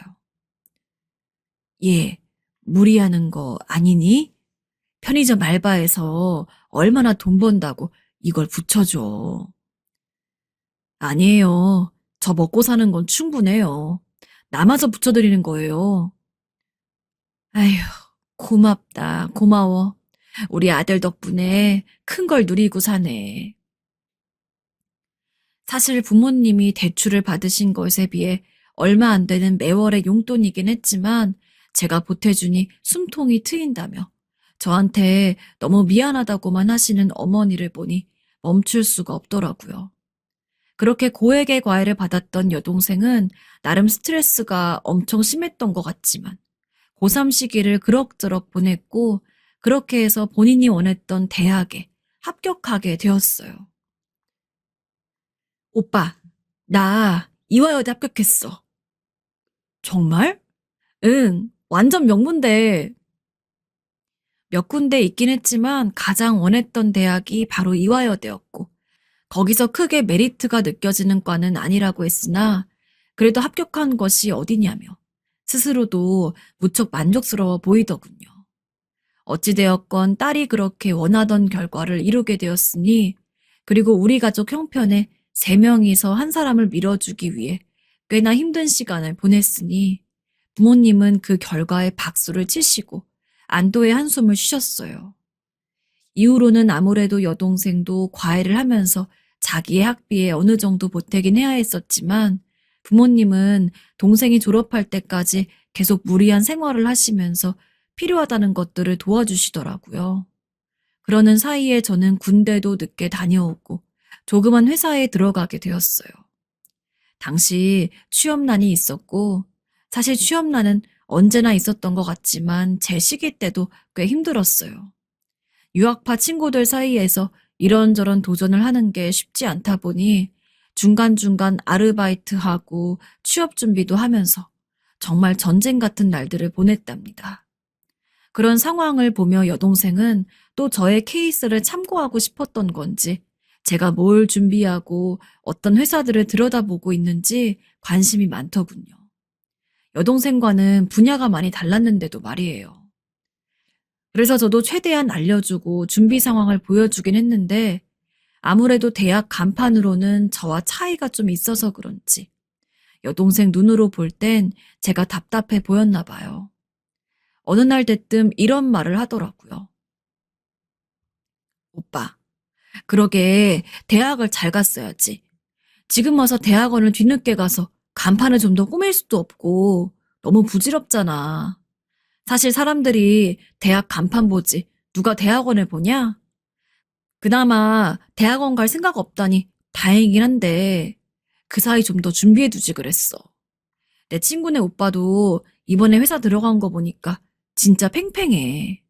걔네 오빠 대학은 그렇게 좋은데도 치열한데 오빠는 진짜 어쩌려 그래? 하긴 이제 와서 대학 후회해봤자 무슨 소용이겠어. 그러니까 오빠도 엄마한테 팍팍 밀어달라고 했어야지. 으이구 답답해. 그간은 저도 딱히 여동생에게 별 생각이 없었지만 이 말은 좀 많이 화가 났어요. 저도 모르게 속에 이런 울분이 어디 있었던 건지 전에 없이 여동생에게 화를 내버렸어요. 나도 그런 말 할 줄 몰라서 안 한 게 아니야. 너도 알잖아. 어머니랑 아버지가 보통 힘들게 일하시는 게 아닌 거. 내가 참고 그냥 이 학교를 왔기에 너를 보낼 여력도 된 거고 그제서야 처음으로 대출을 받은 거야. 어떻게 네가 나한테 그런 말을 할 수가 있냐? 하지만 여동생은 왜 이렇게 철이 없는 건지 공부만 많이 했지 도저히 공감을 못 하더군요. 아이고 또 그 소리. 오빠도 엄마 아빠랑 완전 쏙 닮아가네. 그런 지질이 공상을 닮으면 아무것도 발전이 없어. 백날 그렇게 집어렵다 타령만 하고 꿈은 포기할 거야? 그럼 뭐 맨날 그런 환경에 살아야지. 나는 그런 거 몰라서 엄마한테 과외해달라고 했겠어? 꿈까지 가난하게 잡으면 어쩌겠다는 거야? 평생 엄마 아빠처럼 저렇게 남에게 허리 숙이고 불편하게 살 거냐고. 난 그렇게 살기 싫어서 졸라서 과외도 시켜달라 한 거야. 하다 머리가 너무 아팠지만 나보다 5살 어린애랑 이런 걸로 더 말다툼하고 늘어지고 싶지 않아서 그냥 꼭 참고 넘기게 되었어요. 여동생 말이 너무 심한 것 같기도 하면서도 그 말 안에서 저를 아프게 하는 말들이 몇 개 있어 스스로도 질문을 던지게 되더군요. 나는 내 꿈 앞에 그냥 너무 주저앉아 버린 건 아닌지. 집이 가난하다 보니 맨날 절약하고 살았는데 그러다 보니 꿈도 절약하면서 산 건 아닌지 싶어 마음이 갑갑해졌어요. 취업 준비를 하는 동안에 그런 부분에서 정말 생각이 많아졌고 나도 무리해서 확장을 했으면 좀 달랐을까 싶더군요. 며칠은 이런 생각 속에 살았지만 그래봤자 당장 제 앞에 주어진 것들을 가지고 어떻게든 요리해서 살아가는 수밖에 없었어요. 여동생은 여동생이고 저는 저대로 살아가는 방법은 다를 테니까요. 일단은 제가 갖고 있는 경력이나 학력만으로도 나름 나쁘지 않게 봐주시는 곳이 있어서 그곳에 면접을 보았는데 학교 선배가 소개를 잘 해주신 것인지 그곳에서도 저를 좋게 봐주셨어요. 그리고 입사해서 이 소식을 알리게 되었고 부모님은 무척이나 좋아하셨답니다. 아이고, 우리 장남 장하다, 장해. 이제 좋은 곳에 입사도 했으니까 넉넉하게 더 하고 싶은 것도 하면서 살아라. 알았지? 네, 어머니, 아버지, 감사합니다. 찾아보니까 그저 그렇던데. 월급 얼마 준대? 250은 준대? 하기야, 못 주겠지. 겨우 중소기업인데.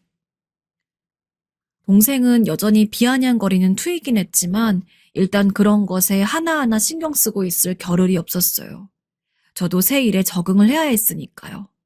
그러던 중에 저보다 몇 개월 더 빨리 입사한 한 친구를 알게 되었는데 꽤 신경을 써주고 도움을 주어서 정말 고마운 마음이 컸답니다. 1살 아래의 여자였고 우린 그렇게 계속 가까이 서로 의지하며 매일을 마주치다 보니 자연스럽게 교제를 하게 되었어요.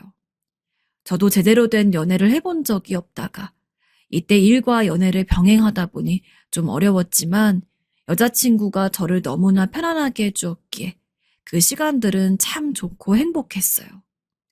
2년 정도 교제하고 나니 여자친구도 자기의 사정을 얘기해 주었는데 아버지 혼자서 키워내셨고 경제적으로 힘든 환경에서 자랐다고 하더군요. 그래서 그런지 자기는 가정을 꾸린다고 해도 어느 정도 대책이 있는 상태에서 하고 싶다는데 저도 같은 생각이긴 했어요. 둘 다 서로 결혼을 하겠다는 마음이 있었기 때문에 데이트할 때에도 전략을 하고 함께 적금 통장을 보여줘가면서 얼마나 모으고 어떤 계획을 세워야 하는지도 얘기를 나눴었어요. 그러면서 저도 은근히 집에 여자친구가 있고 결혼 생각까지 있다는 말을 했었는데요. 결혼 생각이 있다고? 그럼 한번 데려와 봐라. 네? 결혼 생각 있는 아가씨라며. 그럼 데려와서 얼굴도 좀 보여줘야지. 우리도 궁금해. 우리 아들이 좋아하는 여자가 누군지. 왠지 낯간지럽기도 하고 민망했지만, 그래도 우리는 어차피 결혼할 계획이 있기 때문에 그냥 만나 뵙게 해도 되겠더라고요. 그날 여자친구가 인사를 왔고 어머니가 차려주신 밥을 먹고 얘기를 나누는 동안 아버지가 한두 마디 말을 거실 때도 참 대답을 잘 해드리더군요. 자세한 사정을 들으신 아버지도 아가씨가 정말 참하고 예쁘다며 제가 좋은 사람을 만나고 있는 것 같다고 하셨어요. 어머니도 마음에 드셨던 것 같고요. 근데 이날이 토요일 오후쯤이었고 집에 부모님과 저 여자친구만 이렇게 있었는데요. 이후에 여동생이 느지막이 들어온 거예요. 사실 우리는 짧게 식사만 하고 나가려고 했는데 부모님과 여자친구의 대화가 좀 자연스럽게 되어서 그런지 생각보다 오래 있었답니다. 일단은 가볍게 인사를 시켰고 여동생도 물을 한 잔 떠서 오더니 옆에 앉더라고요. 걔가 보기에도 내가 누구를 집에 데려온 게 처음이었으니 좀 신기하긴 했던 것 같아요. 그래서 초면인데도 궁금한 게 많았는지 이것저것 묻더군요. 그러는 와중에 어머니께서 니네 오빠가 결혼할 생각이 있는 것 같다고 말을 하니 눈이 커지면서 정말 그런 거냐고 저에게도 묻는 거예요. 근데 이때부터 여동생의 질문이 많아지더니 나중에는 좀 선을 넘기 시작했어요. 아, 언니는 그럼 대학은 안 갔고 상고 다니다가 졸업하자마자 바로 직장에 다닌 거구나. 그러다가 오빠네 회사로 넘어와서 만나게 된 거고요. 진짜 기가 막히게 신기하네. 인연이긴 인연인가 봐요. 그럼 언니는 실업기 나와서 일찍도 회사를 돌아다니다가 일반 4년제 나온 사람들이 가는 회사도 들어가고 남자친구도 사귀고 운이 꽤 좋은 편이네요. 네? 여기까지 말이 나오기 시작하자 어째 좀 불안했고 여자친구도 여동생이 무슨 생각으로 이런 말들을 하는지 알 수가 없으니 미소를 짓고 있으면서도 약간은 당황스러운 기색이 역력했어요. 이쯤 되었을 때 아버지와 어머니는 이미 여동생을 쳐다보며 말을 적당히 하기를 바라셨던 것 같고요. 근데 우리 오빠 대학이 안 좋긴 하지만 그래도 그렇지.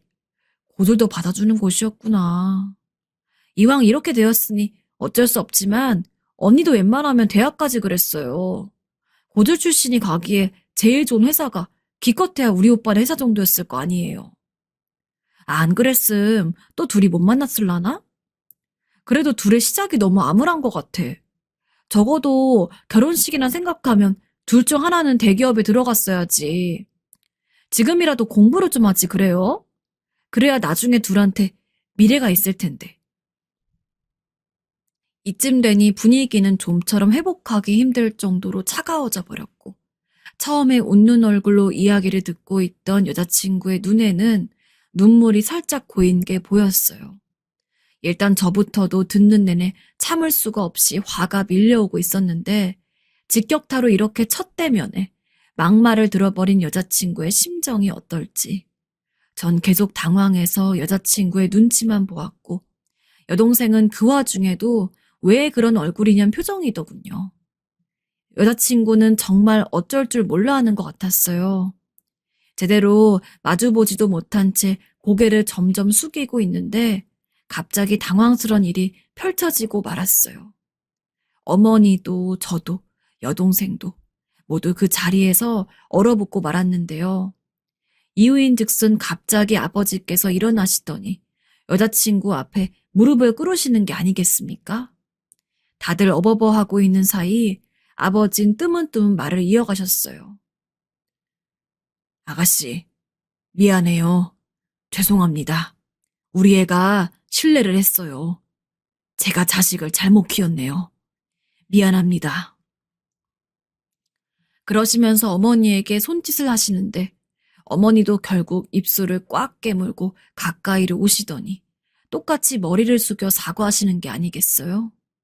이 상황에 저도 도통 몸둘 바를 몰랐고 뭘 어떻게 해야 할지 모르겠더라고요. 여자친구는 당황해서 계속 이러지 마시라, 일어나셔라는 말을 할 뿐이었고 동생은 그제서 정신이 든 건지 아, 뭐야? 왜 이래? 아니, 엄마 아빠 왜 이러냐고. 무슨 짓이야? 이렇게 소리를 질러대는 모습을 보니 저도 정신이 번쩍 들었고 여자친구를 일으켜 세워서 얼른 집 밖으로 데리고 나왔어요. 참 미안하게도 여자친구는 자기 걱정은 말고 부모님 마음 달래드리라면서 오늘은 혼자 돌아가겠다고 빠르게 가더라고요. 여러모로 복잡한 마음을 안고 전 집안으로 들어왔고 아버지는 여동생과 큰 소리로 싸우고 계셨어요. 그동안 그렇게 딸을 예뻐하시면서 딱히 큰 소리를 내본 적이 없는 분이 전에 없이 고함을 지르고 계시더라고요. 민지 너네 오빠랑 엄마 아빠가 뼈 빠지게 보태서 네 대학 보내주고 네 간판을 만들어준 건 잊은 거냐?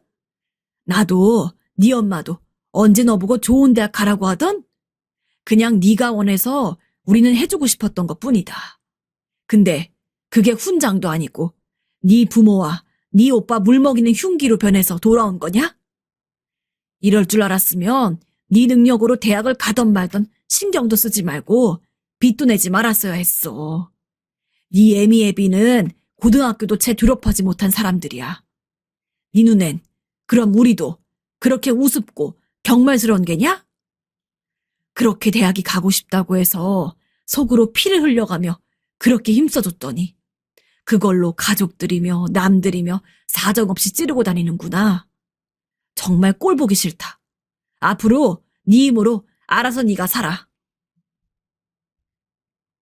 아버진 이렇게 사정없이 소리를 지르고 방으로 들어가 버리셨고 여동생은 씩씩거리면서 아버지에게 따다다 대들었지만 방 안에서는 아무런 대꾸도 돌아오지 않았어요.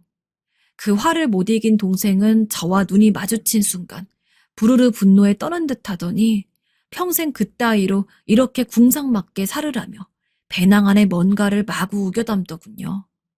그러면서 옷가지며 책이며 대충 수저 넣더니 자기는 나가겠다고 울면서 집을 나가버렸어요. 이날은 왠지 저도 잡고 싶지 않았고 잡을 힘도 의지도 생기지 않았어요. 며칠씩 보이지 않는 여동생의 모습을 보며 그간 이 정도로 공백을 본 적이 없기에 조금 걱정스럽기도 했습니다. 하지만 저도 나름의 상처가 컸던 것인지 그리고 여동생에게 그간 힘썼던 많은 것들에 대해 회의가 들기도 해서 무척 마음이 힘들었어요. 그래서 좀처럼 다시 연락해볼 기력도 나지 않았고 아버지, 어머니와 저 셋 중 누구 하나 입 밖으로 여동생의 얘기를 내지 않았어요. 아마 다들 같은 마음이지 않았을까 싶기도 했어요. 여동생이고 딸이고 하니 아무래도 걱정스러운 마음은 있지만 도무지 이 상황을 우리들의 선에서 정리를 할 기미가 들지 않는 거죠. 결국 그렇게 시간을 보내고 있던 차에 한 달에서 2달 정도 지나게 되었는데요. 중간에 여자친구도 고민을 하면서 어떻게 된 거냐고 묻기에 그런 건 신경 쓰지 않아도 된다고 말해두긴 했었어요.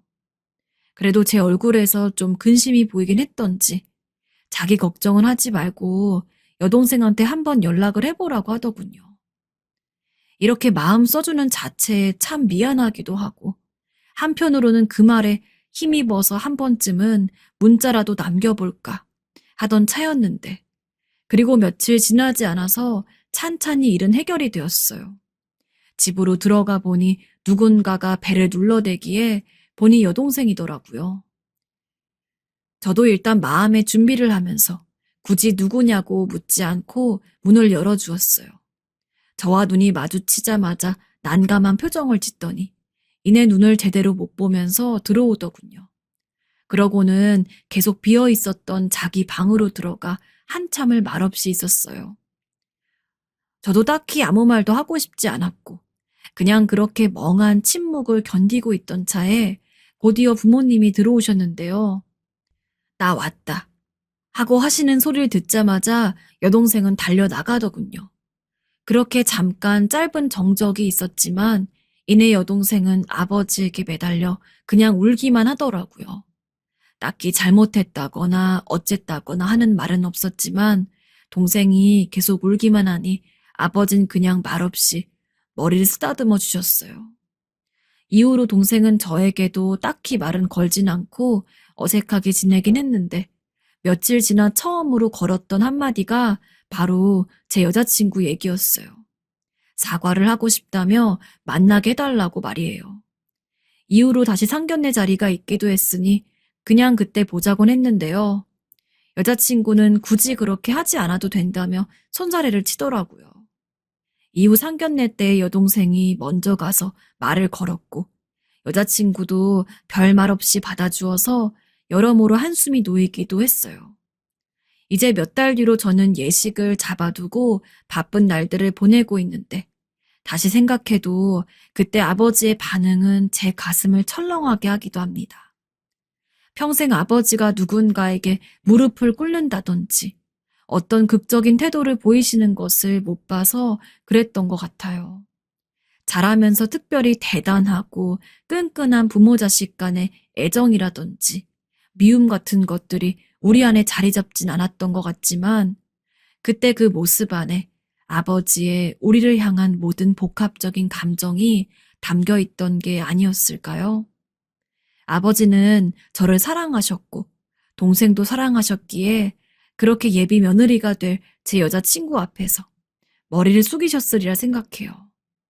다들 오늘도 복잡하고 힘든 나날들을 보내고 있을 텐데 마음만은 따뜻하게 서로 한데 뭉칠 수 있기를 바라봅니다.